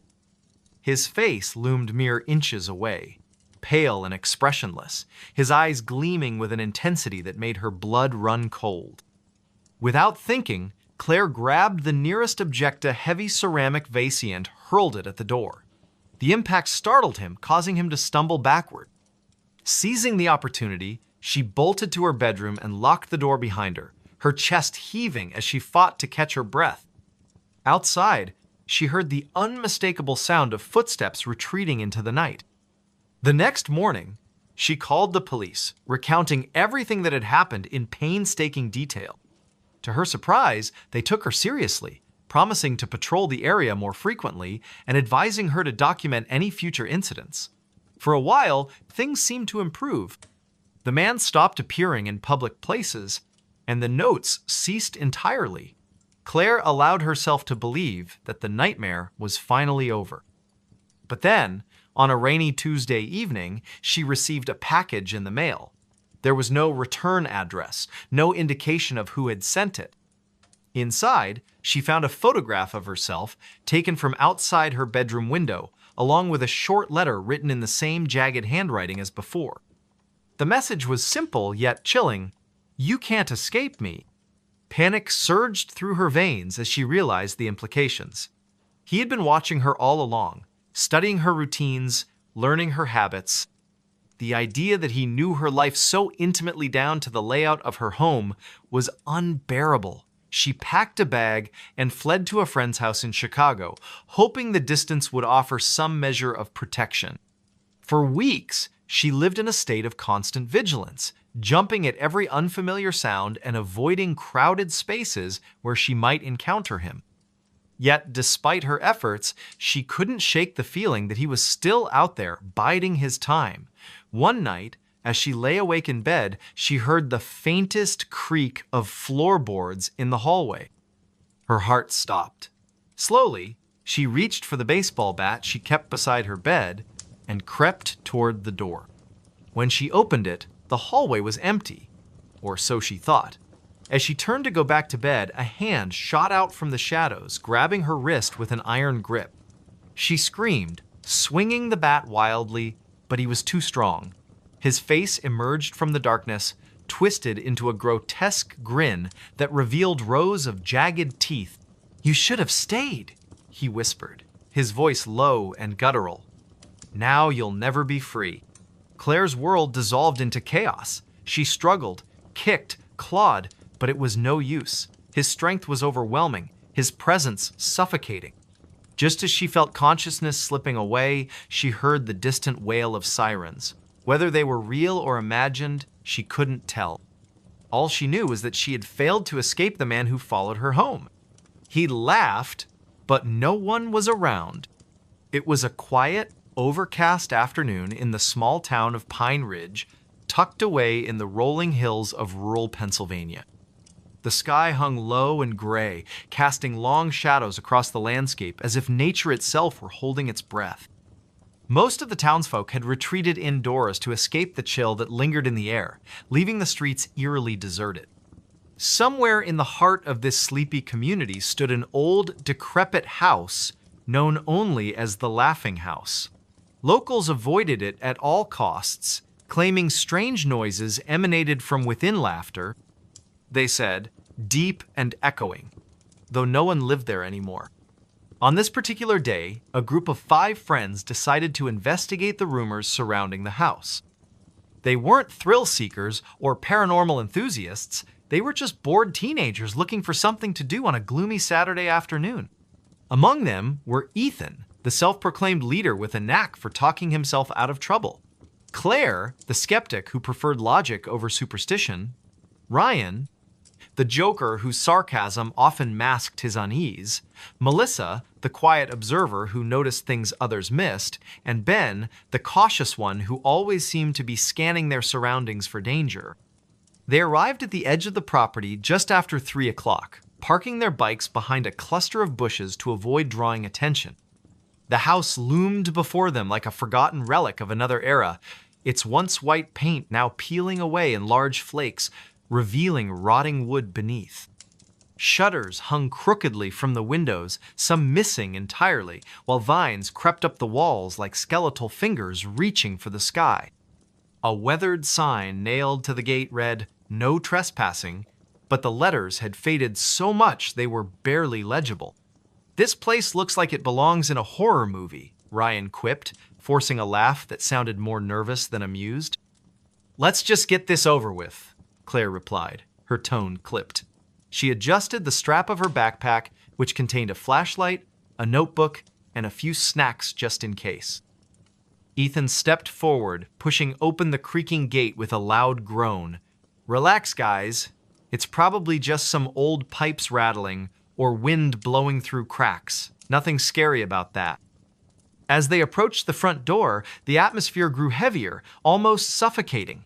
The air smelled faintly of mildew and decay, and the silence was so profound it felt unnatural. Every step they took toward the house seemed to amplify the sound of their own breathing, making them hyper-aware of their presence in what should have been an abandoned space. Melissa paused, glancing over her shoulder. Does anyone else feel like we're being watched? Ben frowned, scanning the surrounding trees. Probably just squirrels or birds. Still, let's not stay too long. Inside, the house was even worse than they had imagined. Dust covered every surface, and cobwebs hung like curtains between pieces of broken furniture. Faded wallpaper peeled away from the walls, exposing patches of crumbling plaster. In the corner of the living room, an antique grandfather clock stood frozen at 3:17. Its hands rusted into place. "This is creepy as hell," Ryan muttered, kicking a loose floorboard absent-mindedly. "Shh," Claire hissed, holding up a hand. "Do you hear that?" At first they thought it might be the wind, but then it came again, a low, rumbling chuckle that seemed to echo from nowhere and everywhere all at once. It wasn't a pleasant laugh either. It was hollow, almost mechanical, as though someone or something were mimicking human emotion without truly understanding it. "What the?" Ethan trailed off, his voice barely above a whisper. "It's coming from upstairs," Melissa said softly, pointing toward the staircase. "No way am I going up there," Ben declared firmly. "We didn't come all this way just to chicken out now," Ethan shot back, though his bravado wavered slightly. Against their better judgment, they climbed the stairs, each step groaning under their weight. The laughter grew louder as they ascended, reverberating through the narrow hallway until it felt like it was inside their heads. At the end of the corridor, a single door stood ajar, light spilling through the crack. "That's impossible," Claire whispered, her brow furrowing. "There are no lights on in this house." Ignoring her warning, Ethan pushed the door open. Inside was a small bedroom, its walls lined with faded floral wallpaper. An old rocking chair sat in the center of the room, swaying gently despite the absence of any breeze. On the dresser, a dusty mirror reflected their pale, frightened faces. And then, without warning, the laughter erupted, a deafening cacophony that made their ears ring and their hearts race. They spun around, searching for the source, but the room was empty. Okay, we need to leave. Now," Ben insisted, backing toward the door. But before they could retreat, the door slammed shut with a resounding thud. The laughter continued, growing louder and more distorted until it sounded less like a person and more like static on an old radio. "What's happening?" Melissa cried, clutching Ethan's arm. "I don't know," he shouted back, his voice tinged with panic. Suddenly, the mirror began to ripple, its surface rippling like water disturbed by a stone. From within, a shadowy figure emerged, its form indistinct but undeniably humanoid. Its mouth stretched impossibly wide, revealing rows of jagged teeth, and its eyes glowed with an unnatural light. "Run!" Claire screamed, grabbing Melissa's hand and pulling her toward the window. One by one, they scrambled out onto the roof, sliding down the sloping tiles and landing awkwardly in the overgrown yard below. Behind them, the house seemed to come alive, its windows pulsing with a sickly yellow light. The laughter followed them, echoing through the trees as they fled into the woods. Hours passed, or maybe it was only minutes. Time had lost all meaning. Eventually, they collapsed near a stream, gasping for breath and trying to make sense of what they had witnessed. "We can't go back," Ben said hoarsely, his face pale. "Not ever." But as dawn broke over the horizon, painting the sky in hues of orange and pink, they realized something was wrong. One by one, they began to vanish. First, it was Ryan, who wandered off in search of help. Then Melissa, lured away by the promise of finding shelter. Next came Claire, driven mad by the constant whispers she swore only she could hear. Finally, Ethan succumbed to despair, convinced he would find answers back at the house. Only Ben remained, clinging to the hope that he could escape whatever malevolent force had ensnared his friends. But as he stumbled back into town, disheveled and wide-eyed, he found himself standing in front of the laughing house once more. The door creaked open, inviting him inside, and as he stepped across the threshold, he heard the laughter, deep and echoing, though no one was around. The forest fell silent again, save for the faint rustle of leaves and the distant hum of crickets. Somewhere in the heart of this sleepy community stood an old, decrepit house known only as the Laughing House. Locals avoided it at all costs, claiming strange noises emanated from within laughter, they said, deep and echoing, though no one lived there anymore. The campground that disappeared. It was late summer, the kind of season where the days stretched endlessly and the nights carried a cool breeze that hinted at autumn's approach. The small town of Pine Ridge, nestled deep within the sprawling forests of the Pacific Northwest, was known for its dense woods, winding rivers, and a history steeped in folklore. Among the locals, there were whispers of a place called Shadow Pines Campground, a remote site deep in the wilderness that had become infamous for strange occurrences. Most dismissed these tales as campfire stories meant to scare children, but not everyone believed they were just myths. Daniel Harper, a young journalist from Seattle, had always been drawn to the eerie and unexplained. He had heard about shadow pines during a trip to Pine Ridge a few years prior, but it wasn't until recently that he decided to investigate further. The stories fascinated him, accounts of hikers vanishing without a trace, strange lights flickering in the forest at night, and an overwhelming sense of dread that seemed to permeate the area. Determined to uncover the truth, Daniel packed his gear and set out on a journey into the heart of the woods. The drive to Pine Ridge was long and lonely, the road narrowing as he ventured deeper into the wilderness. By the time he arrived, dusk was settling over the landscape, painting the sky in hues of orange and purple. The air was thick with the scent of pine and damp earth, and the distant call of birds echoed through the trees. As he checked into a small motel on the edge of town, Daniel couldn't help but notice the wary glances the locals gave him when he mentioned shadow pines. "You sure you want to go up there?" the motel owner asked, his voice low and hesitant. "Folks don't come back from that place." "I'll be fine," Daniel replied with a forced smile, though the man's words lingered in his mind. "Just looking to write a story." The next morning, armed with a map, flashlight, notebook, and camera, Daniel began his trek into the forest. The path leading to Shadow Pines was overgrown, the trail barely visible beneath layers of moss and fallen leaves. The farther he went, the quieter the world became. Even the rustling of animals seemed to fade, leaving only the sound of his own footsteps crunching against the ground. After hours of hiking, he finally reached the clearing where the campground was said to be located. What he found, or rather, didn't find, left him unsettled. There were no tents, no fire pits, no signs of human activity whatsoever, just an empty expanse surrounded by towering trees that loomed like silent sentinels. The air felt heavier here, almost suffocating, and a chill ran down his spine despite the warmth of the day.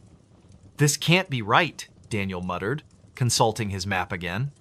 According to the markings, this was the exact spot where Shadow Pines should have been. Yet there was nothing but emptiness. As he stood there, trying to make sense of what he was seeing, he noticed something odd. Scattered around the clearing were remnants of what appeared to be old camping equipment-trusted lanterns, tattered tarps, even a child's doll half buried in the dirt. It was as if the campground had been abandoned suddenly, with no time to pack up or clean up. A sharp snap of a twig behind him made him whirl around, his heart pounding. "Hello?" he called out, his voice echoing unnaturally in the stillness. No one answered, but the sensation of being watched grew stronger with each passing second. Deciding to document everything, Daniel began taking photographs of the clearing and the scattered debris. As he snapped a picture of the doll, his camera emitted a strange buzzing noise before shutting off completely. Frowning, he fiddled with the device, but it refused to turn back on. "Great," he muttered under his breath, stuffing the useless camera into his bag. "Guess I'll have to rely on notes." He moved closer to inspect the doll more closely, crouching down to brush away some of the dirt covering its face. The porcelain features were cracked and weathered, but there was something unsettling about the way its glassy eyes seemed to follow him. A sudden gust of wind swept through the clearing, sending a shiver down his spine. That's when he heard a faint whisper, so soft it could have been the wind. "Leave." Daniel froze, his breath catching in his throat. "Who's there?" he demanded, his voice trembling slightly. The whisper came again, louder this time. "Go now." His instinct screamed at him to run, but curiosity rooted him to the spot. Slowly, he rose to his feet and scanned the surrounding trees, searching for any sign of movement. The forest remained eerily still, yet the feeling of being watched intensified. Determined to get to the bottom of this, Daniel pressed on, venturing deeper into the woods. He followed a narrow trail that seemed to lead away from the clearing, hoping it would take him somewhere area that might provide answers.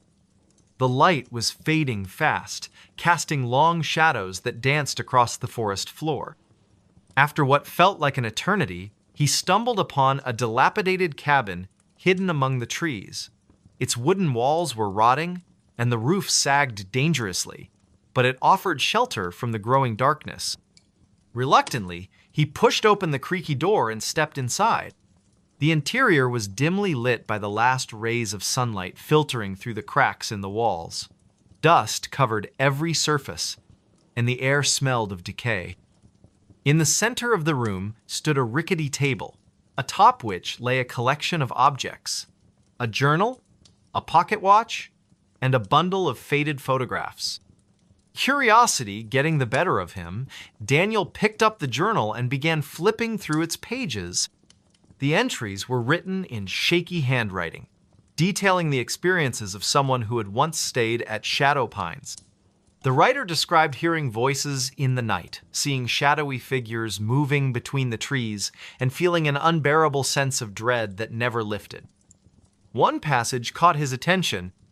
"They say the forest is alive, watching, waiting.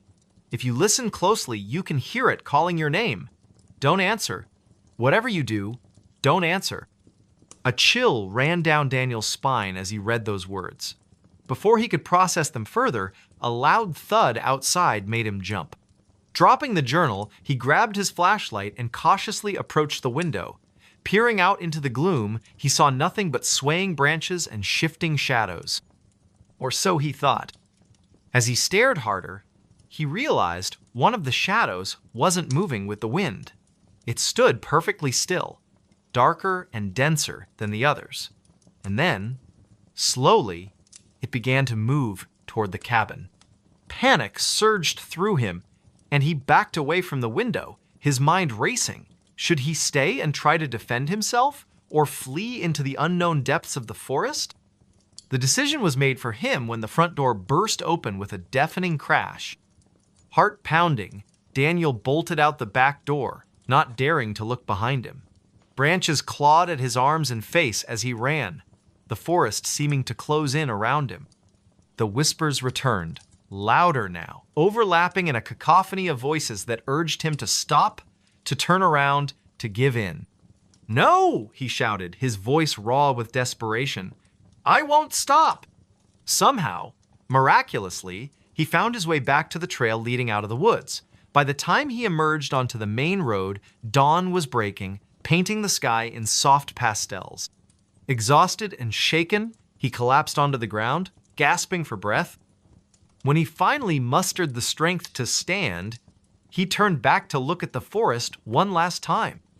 Through the mist, rising from the trees, he could see the outline of the clearing where Shadow Pines had supposedly been. But now, instead of emptiness, there was something elsey, cluster of tents, flickering campfires, and figures moving about as if nothing were amiss. Blinking in disbelief, Daniel rubbed his eyes, certain he was hallucinating. When he looked again, the scene was gone, replaced once more by the desolate expanse.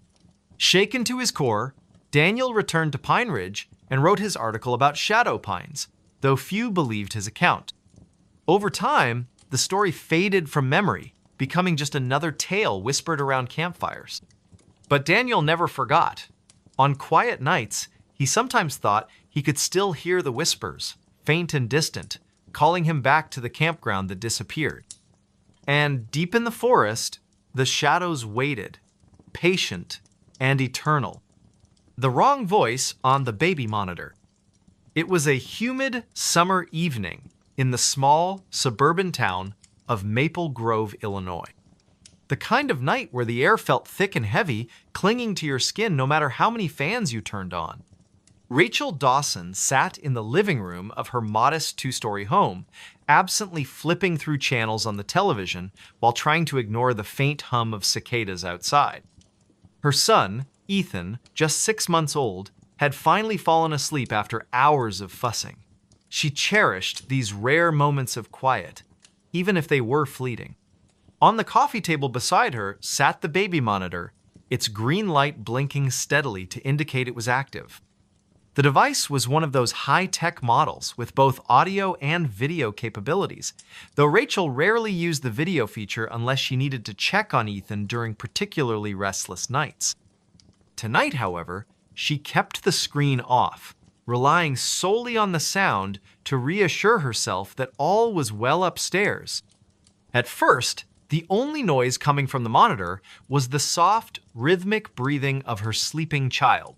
Rachel leaned back into the couch, letting out a sigh of relief as she allowed herself to relax for the first time all day. But then, something changed. A faint rustling sound came through the speaker so subtle at first that she almost dismissed it as static or interference. She sat up straighter, straining to listen. Probably just the wind, she murmured to herself, glancing toward the closed windows. Yet deep down, she knew that wasn't it. The sound grew louder, more deliberate, like someone or something was moving around in Ethan's nursery. Her heart began to race as she grabbed the monitor and pressed it closer to her ear. And then she heard it. A voice. Low, distorted, and utterly foreign. It wasn't her husband's voice. He was working late at his office downtown, and it certainly wasn't hers. "Who's there?" the voice whispered, its tone chillingly calm yet tinged with menace. "Why are you watching me?" Rachel froze, her blood turning to ice in her veins. She stared at the monitor, half expecting the screen to flicker to life and reveal an intruder lurking in her baby's room. But when she forced herself to glance at the display, it showed nothing but the familiar image of Ethan's crib, his tiny body curled peacefully beneath his blanket.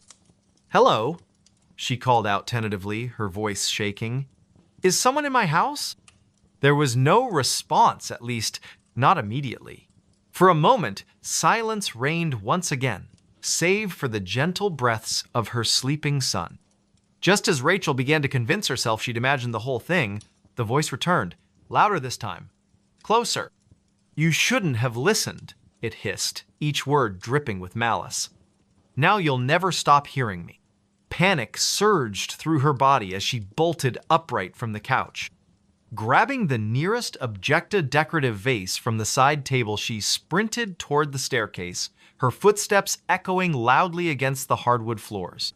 As she reached the top landing, she hesitated, her hand trembling on the railing. What if she opened the door to find... what? An intruder? A ghost? Something far worse? Summoning every ounce of courage she possessed, she pushed open the nursery door and flicked on the light. Everything appeared normal. The mobile above the crib spun lazily, casting soft shadows across the walls. The stuffed animals lining the shelves sat undisturbed, and Ethan continued to sleep soundly, blissfully unaware of the terror gripping his mother. But then she noticed something strange. On the floor near the corner of the room lay a small wooden ratalone she hadn't seen before. Its surface was intricately carved with symbols that looked ancient and unfamiliar. Where had it come from, and why did it give her such an overwhelming sense of dread? Later that night, after securing all the doors and windows, twice, Rachel sat at the kitchen table with her laptop, determined to uncover answers. The voice from the monitor replayed endlessly in her mind, gnawing at her sanity. Could it have been some kind of prank? Or was it something far beyond explanation? Her search led her to local forums and message boards, where residents of Maple Grove occasionally shared stories about strange occurrences in their homes. One thread caught her attention, a post titled "The Crying House." According to the original poster, several families who had lived in Rachel's neighborhood over the past century reported hearing disembodied voices, especially in rooms occupied by young children.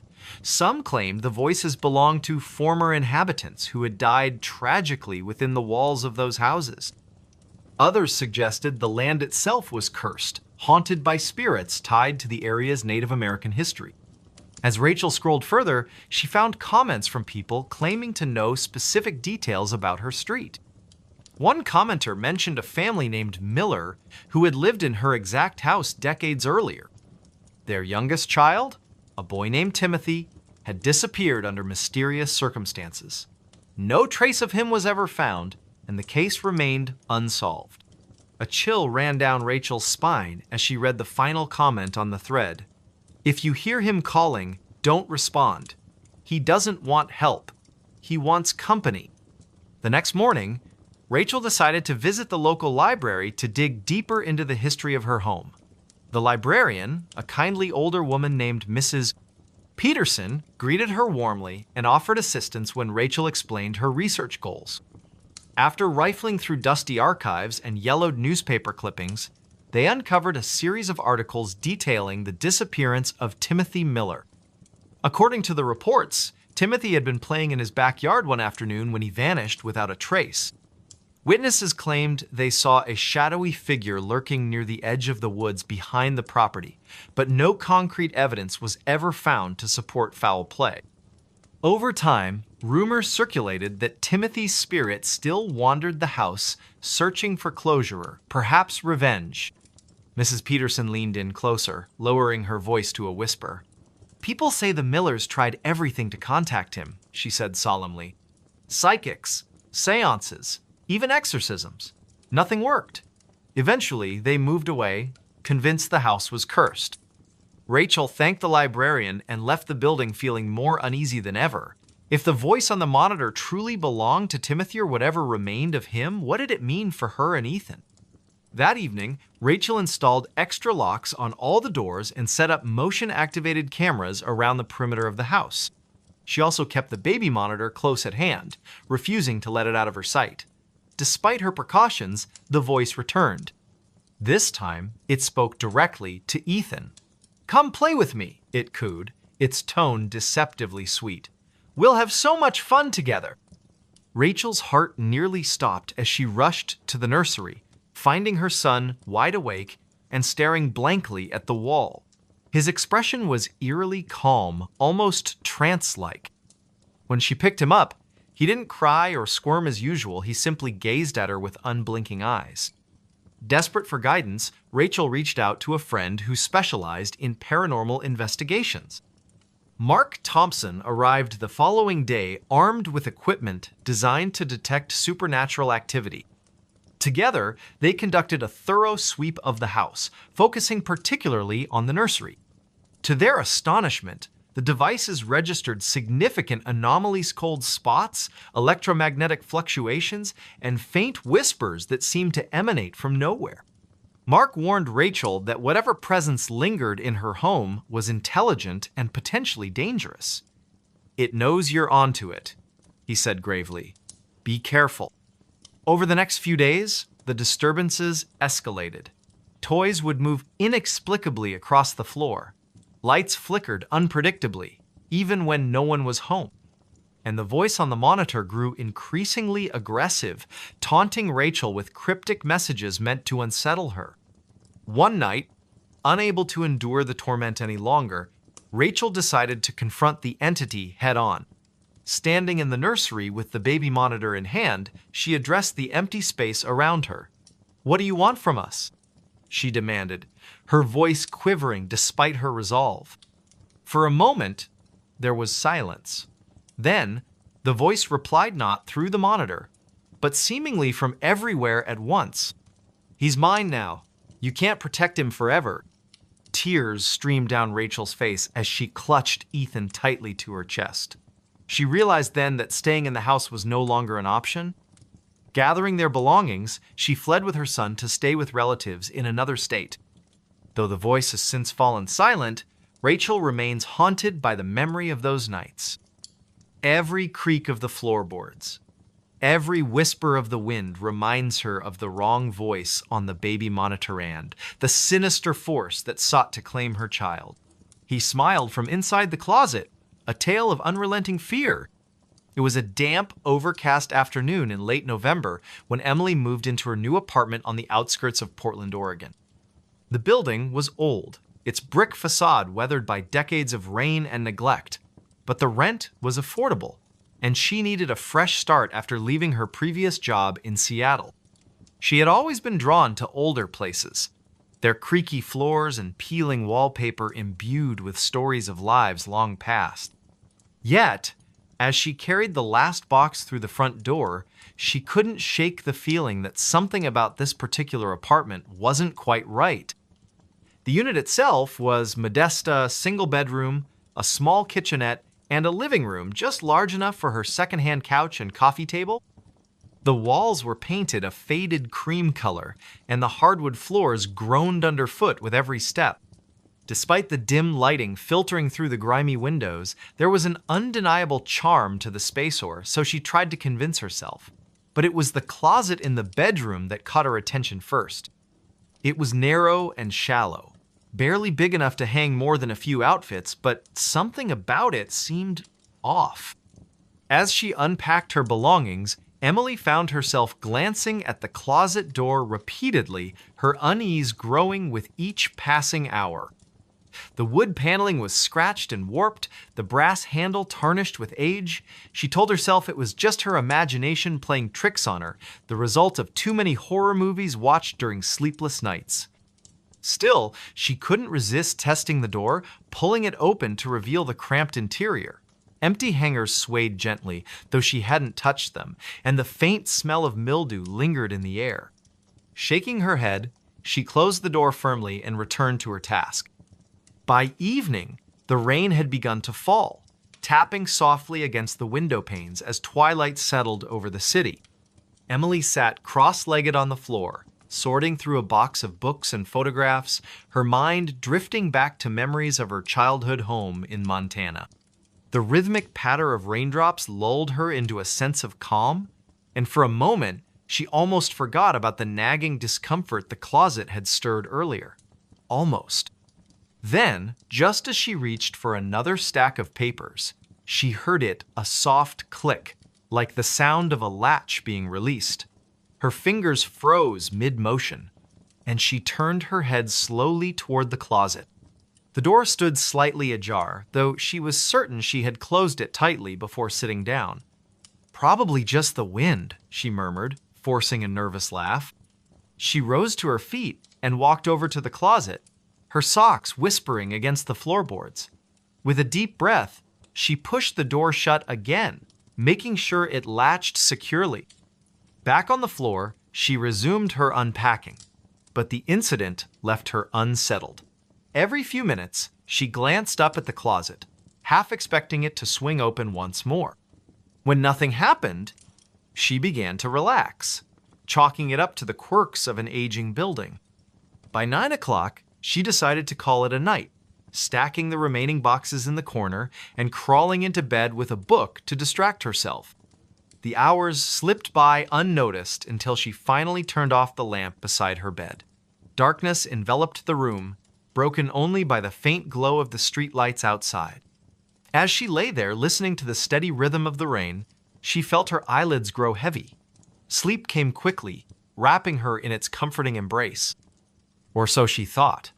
Sometime later, she woke with a start, her heart pounding wildly in her chest. At first, she wasn't sure what had roused her there.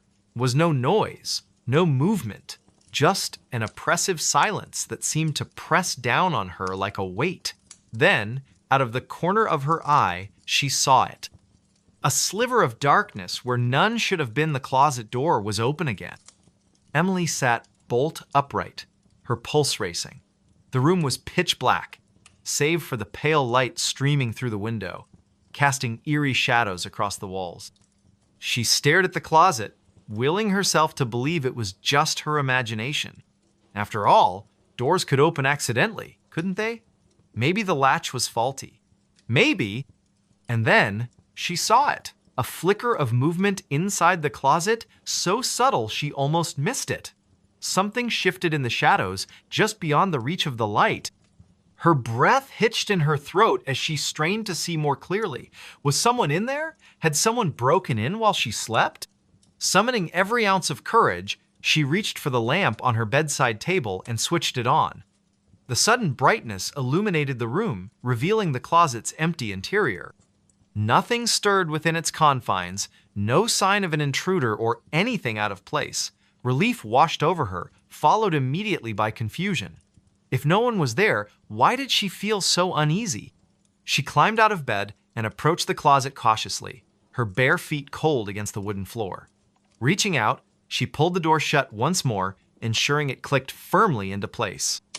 As she turned to go back to bed, however, she heard a low, muffled chuckle emanating from behind her.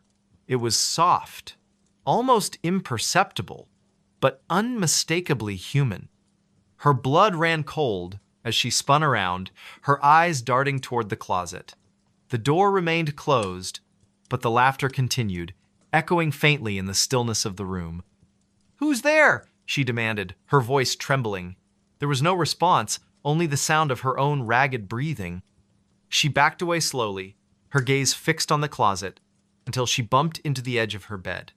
Without thinking, she grabbed her phone and dialed 911, her fingers shaking as she pressed the numbers. Before the operator could answer, the line went dead. She stared at the screen in disbelief. It was as if the phone had lost all power, despite being fully charged moments ago. Desperate, she grabbed a flashlight from the nightstand and aimed its beam directly at the closet. The light revealed nothing unusual, yet the laughter persisted, growing louder and more distinct. It wasn't mocking or cruel. Instead, it carried an unsettling warmth, as though someone found genuine amusement in her terror. And then, just as suddenly as it had started, it stopped. Silence fell once more, heavier than before.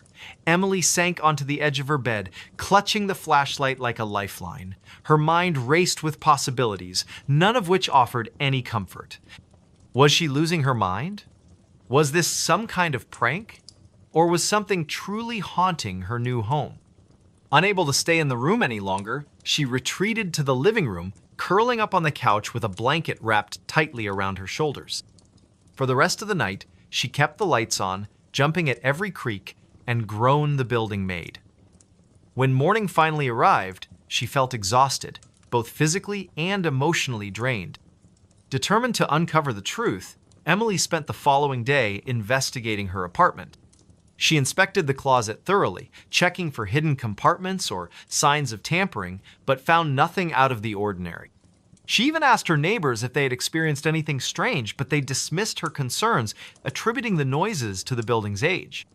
Frustrated and increasingly anxious, she decided to research the history of the property online. What she discovered chilled her to the bone. Decades earlier, the building had been the site of a grisly murder-suicide. A man named Harold Grayson, described in news articles as reclusive and deeply disturbed, had killed his wife and young daughter before taking his own life in the very same apartment. According to reports, he had locked himself in the master bedroom and barricaded the door, refusing to let anyone enter. When authorities finally broke in, they found his body slumped against the closet, a knife clutched in his hand, and a disturbing smile frozen on his face. Emily's stomach churned as she read the details, her mind conjuring images she wished she could unsee. Could it be possible that Harold's spirit still lingered in the apartment, trapped between worlds? She didn't consider herself superstitious, but the coincidence was too striking to ignore. That evening, she resolved to confront whatever presence haunted her home.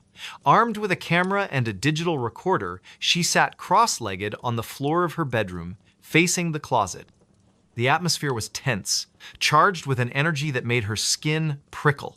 She pressed record and began speaking aloud, her voice wavering slightly. "If you're here, If you can hear me, please show yourself. I don't mean any harm. I just want to understand."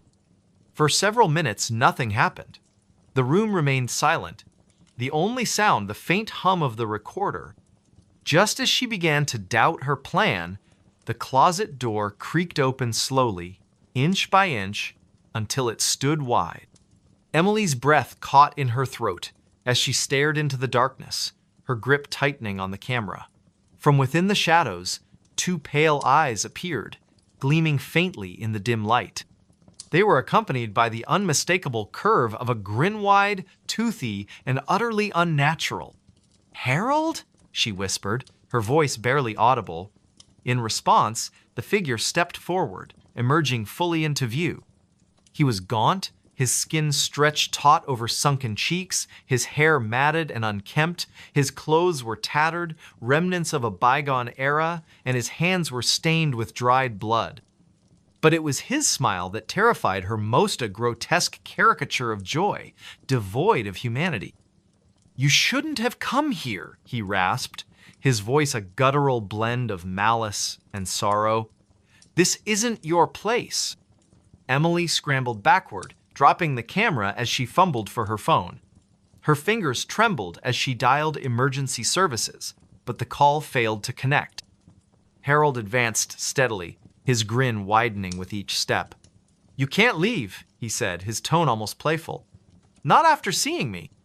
Panic surged through her veins as she bolted for the door, but it slammed shut before she could reach it.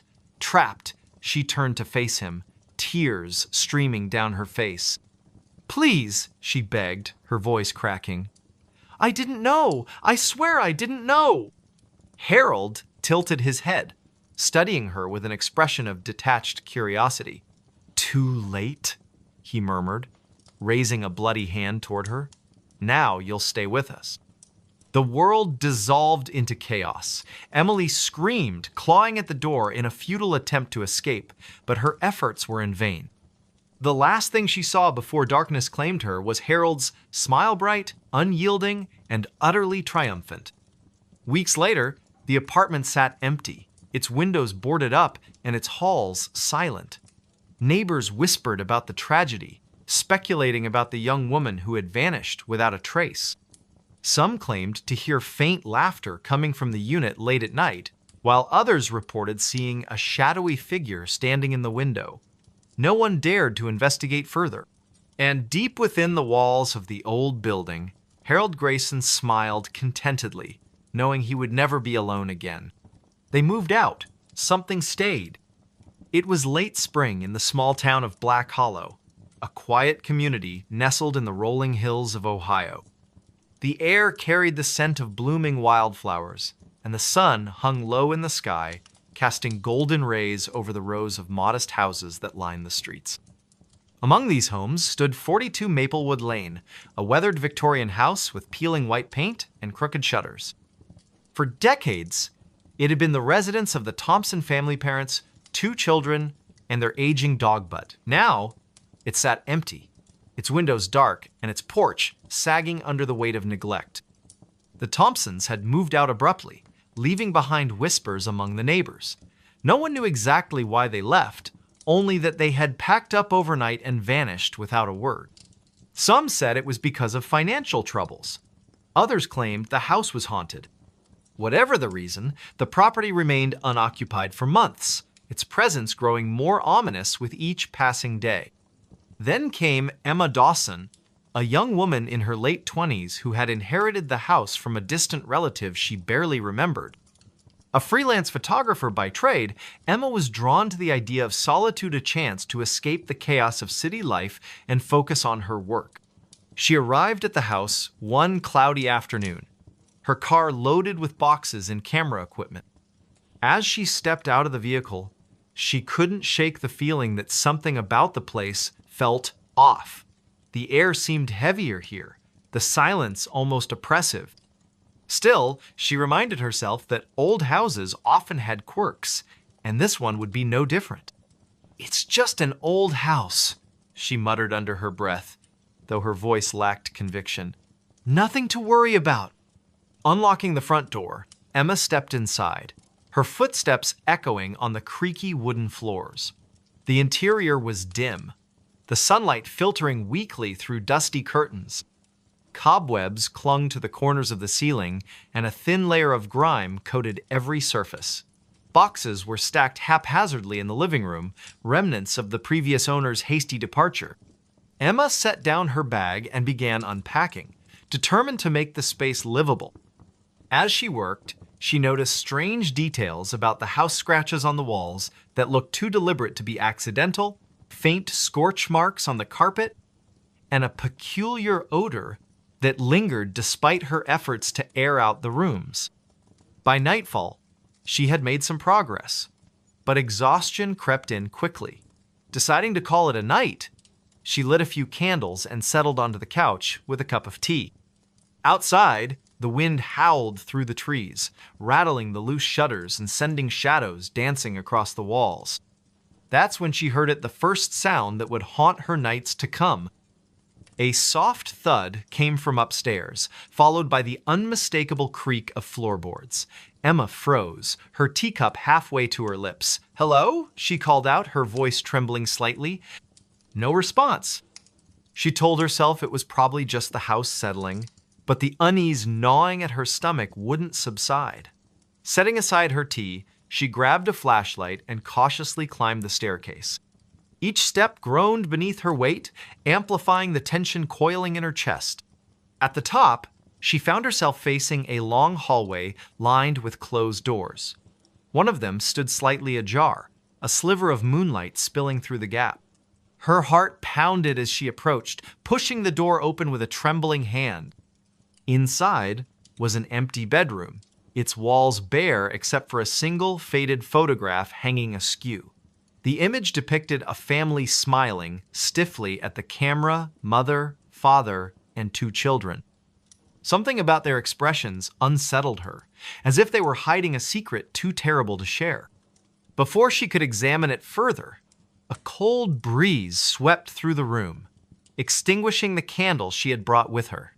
Darkness enveloped her, broken only by the weak beam of her flashlight. Panic rising, she turned to leave, but stopped short when she saw the shadowy figure standing in the doorway. It wasn't human. Its form shifted and writhed like smoke given shape, its eyes glowing faintly in the gloom. Emma stumbled backward, her breath catching in her throat. The thing tilted its head, studying her with an intelligence that chilled her to the bone. Then, with a speed that defied logic, it lunged forward. Emma screamed and bolted from the room, slamming the door shut behind her. She raced down the stairs and out the front door, not stopping until she reached her car. Trembling, she fumbled with the keys and sped away, leaving the house and whatever lurked within behind. For days, she avoided returning, staying with a friend in town while she tried to process what had happened. But curiosity eventually got the better of her. Determined to uncover the truth, she visited the local library, poring over old records and newspaper clippings related to 42 Maplewood Lane. What she discovered sent a shiver down her spine. Decades earlier, the house had belonged to a reclusive man named Arthur Grayson, who was rumored to dabble in occult practices. Neighbors reported hearing strange noises coming from his home, and several children claimed to have seen monsters lurking in the woods behind the property. When Grayson disappeared without explanation, the house changed hands multiple times, each new owner leaving under mysterious circumstances. Armed with this knowledge, Emma decided to confront the entity haunting her home. She enlisted the help of a local historian named Mr. Peterson, who specialized in folklore and paranormal phenomena. Together, they returned to the house on a moonlit night, carrying sage bundles, salt, and a journal containing instructions for banishing malevolent spirits. The ritual was tense and exhausting, requiring them to chant incantations and burn herbs throughout the house. At first, nothing seemed to happen. But as they reached the final steps, the atmosphere shifted dramatically. The temperature plummeted, and the air grew thick with static electricity. Shadows swirled around them, taking on grotesque shapes before dissolving into nothingness. Suddenly, a deafening roar filled the house, shaking the very foundation. The lights flickered violently, then went out completely. In the darkness, Emma felt a presence looming over her, its malice palpable. She clutched the journal tightly, reciting the final words of the incantation with all the strength she could muster. And then, silence. When the power returned moments later, the oppressive energy that had plagued the house was gone. Exhausted but relieved, Emma and Mr. Peterson exchanged wary glances. "I think we did it," he said softly, though his tone suggested he wasn't entirely convinced. Over the following weeks, Emma stayed in the house, testing her newfound sense of security. Though the oppressive feeling had lifted, she couldn't shake the lingering suspicion that something or someone remained. One evening, as she sorted through the remaining boxes left by the Thompsons, she found a journal tucked away in a dusty corner. Its pages were filled with frantic scribbles detailing the family's experiences in the house. They described hearing voices in the walls, seeing shadowy figures in the hallways, and feeling an overwhelming sense of dread that never eased. In the final entry, written in shaky handwriting, the author confessed, "We're leaving tonight. We can't stay any longer. It watches us. It waits. We thought moving out would end it, but I fear it will follow us wherever we go." The realization hit Emma like a punch to the gut. The Thompsons hadn't escaped, they had simply passed the burden on to her. From that moment on, Emma lived in constant vigilance, aware that the house might still harbor secrets she hadn't uncovered. Occasionally, she would hear faint whispers drifting through the halls or catch glimpses of movement out of the corner of her eye. But she refused to abandon the home she had fought so hard to reclaim. "They moved out," she whispered to herself one night, staring into the flickering flame of a candle. But something stayed. And deep within the walls of 42 Maplewood Lane, the shadows stirred once more. The note under the floorboards.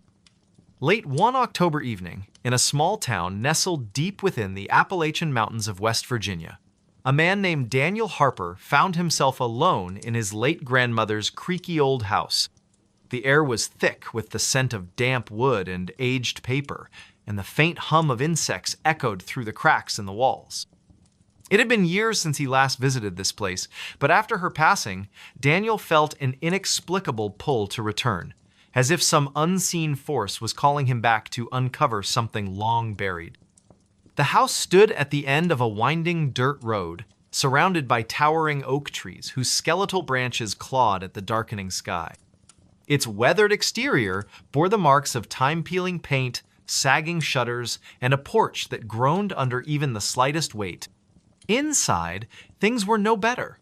Dust coated every surface, and shadows seemed to linger longer than they should.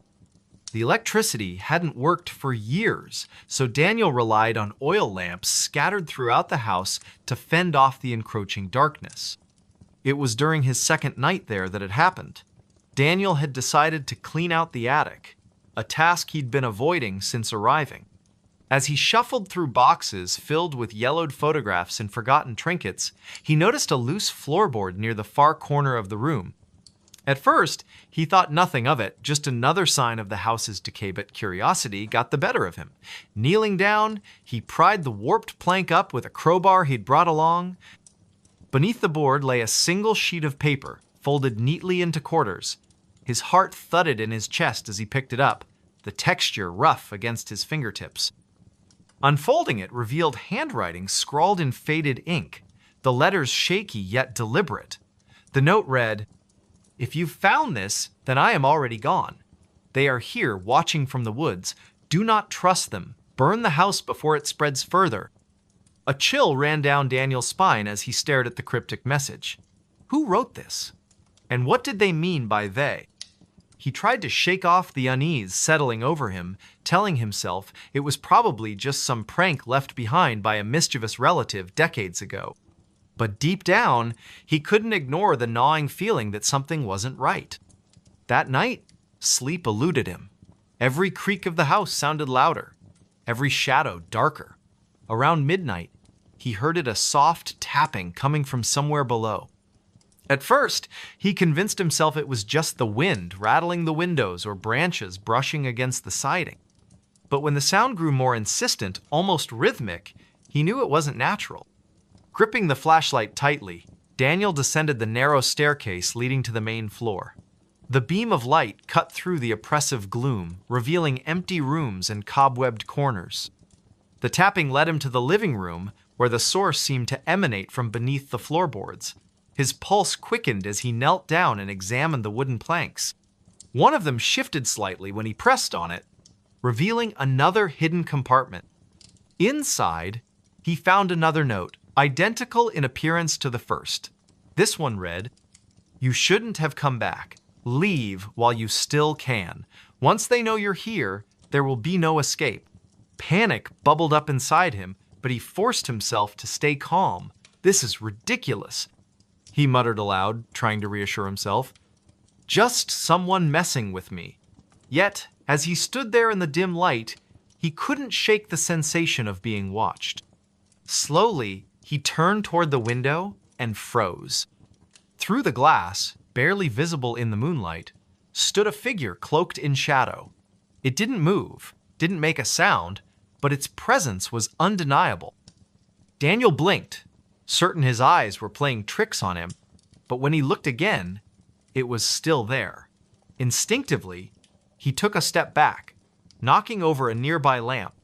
The crash startled him, and by the time he regained his composure and peered outside once more, the figure was gone. The next morning, Daniel told himself it was all in his head. Sleep deprivation, combined with the eerie atmosphere of the house, must have conjured those hallucinations. Still, he couldn't bring himself to dismiss the notes entirely. Determined to get to the bottom of things, he began digging through his grandmother's belongings for answers. In a dusty trunk stored in the basement, he discovered a journal belonging to her. Flipping through its brittle pages, he learned about strange occurrences she documented over the years' disappearances in the surrounding woods, livestock mutilations, and whispers of a cult operating in secret. She mentioned seeing figures lurking outside the property line at night, always retreating into the forest whenever approached. One entry stood out above the rest. "They offered me a deal to leave the house untouched in exchange for silence. I refused. Now I fear they'll come for me next. If anything happens to me, destroy this place. Don't let them use it." Daniel's hands trembled as he closed the journal. Whatever his grandmother had encountered, it was real and dangerous. He resolved to burn the house down as instructed, but first, he needed proof. He couldn't risk looking like a lunatic to the authorities if he reported these events without evidence. That evening, armed with a camera and a renewed sense of purpose, Daniel ventured into the woods surrounding the property. The forest was eerily silent, save for the occasional rustle of leaves overhead. Every step felt heavier than the last, as though the ground itself resisted his intrusion. After walking for what felt like hours, he stumbled upon a clearing bathed in pale moonlight. At its center stood a circle of stones, arranged in a crude formation. Scattered around were remnants of candles, their wax hardened with age. In the middle lay a pile of bones, some human-sized, others smaller. A wave of nausea hit him as he realized what he was looking at: an altar used for rituals. Suddenly, the air grew colder, and the hairs on the back of his neck stood on end. From the edge of the clearing emerged several figures, their faces obscured by hooded robes. They moved silently, surrounding him without uttering a word. One of them stepped forward, extending a skeletal hand toward him. Daniel bolted, crashing through the underbrush as adrenaline surged through his veins. Behind him, he could hear the sound of pursuit footsteps pounding against the earth, growing closer with each passing second. He didn't dare look back, focusing solely on reaching the safety of the house. When he finally burst through the front door, slamming it shut behind him, he collapsed onto the floor, gasping for breath. For a moment, everything was still. Then, Faint scratching noises began emanating from the walls, followed by low murmurs that seemed to seep through the very foundation of the house. Desperation took hold of him. Grabbing a box of matches from the kitchen, he set fire to the curtains, watching as flames quickly consumed the dry fabric. Smoke filled the air, choking him as he stumbled outside. Behind him, the structure roared with life, its timbers crackling and collapsing inward. Yet, as Daniel watched the inferno engulf the house, he noticed something unsettling. Standing among the trees, just beyond the reach of the firelight, were the figures from the clearing. Their hoods cast their faces in shadow, but he could feel their gazes boring into him. Even as the house burned to ashes, they remained motionless, silent sentinels guarding whatever secrets lay hidden within the ruins. In the days that followed, Daniel left the town behind, vowing never to return, but no matter how far he traveled, he couldn't escape the memory of those hollow eyes staring at him from the darkness. Sometimes, late at night, he swore he could hear the faint tapping of fingers against wood, echoing through the recesses of his mind. And though he tried to convince himself otherwise, he couldn't shake the feeling that they were still out there, waiting. They found footprints on the ceiling. It was a cold, overcast evening in the small town of Maplewood, Minnesota, where the air carried the faint scent of pine and the promise of an impending storm. The streets were quiet, save for the occasional rustle of leaves blown by the wind. Somewhere in the heart of the town stood an old Victorian house, its once grand facade now marred by peeling paint and broken shutters. The house had been abandoned for decades, its history shrouded in whispers and half-truths. Locals avoided it, claiming it was cursed, but for one man named Ethan Grayson, the stories only fueled his curiosity. Ethan had recently moved to Maplewood after inheriting the property from a distant relative he barely remembered. A freelance journalist by trade, he saw the house as both a challenge and an opportunity, a chance to uncover a story that might reignite his career. Little did he know, the house held secrets far darker than anything he could have imagined. The first night he spent there, Ethan was struck by how oppressive the silence felt. Even with the hum of his portable heater and the soft glow of his desk lamp, the house seemed alive in ways he couldn't explain. The wooden floors groaned under their own weight, and the walls creaked as if shifting ever so slightly. He tried to dismiss these sounds as typical for an old building, but something about them unsettled him. Around midnight, unable to sleep, Ethan decided to explore the second floor. His footsteps echoed softly against the warped floorboards as he made his way down the dimly lit hallway. At the end of the corridor, he noticed a door slightly ajar, a room he hadn't yet investigated. Pushing it open, he found himself in what appeared to be a child's bedroom, though it had clearly been unused for years. Toys lay scattered across the floor, their colors faded with time, and a dollhouse sat in the corner, its tiny furniture covered in dust. As Ethan stepped inside, he felt a sudden chill run down his spine. The air in the room was colder than the rest of the house, almost unnaturally so. He shook his head, chiding himself for being overly imaginative, and turned his attention to the ceiling. That's when he saw them footprints. Perfectly imprinted into the plaster, they trailed across the surface as though someone or something had walked upside down.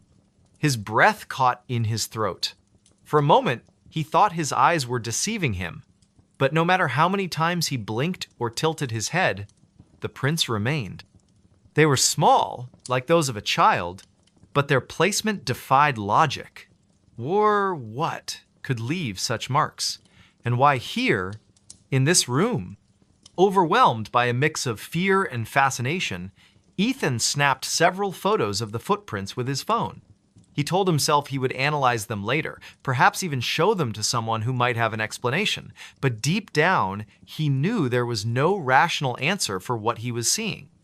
The next morning, Ethan visited the local library, hoping to find records or documents related to the house's history.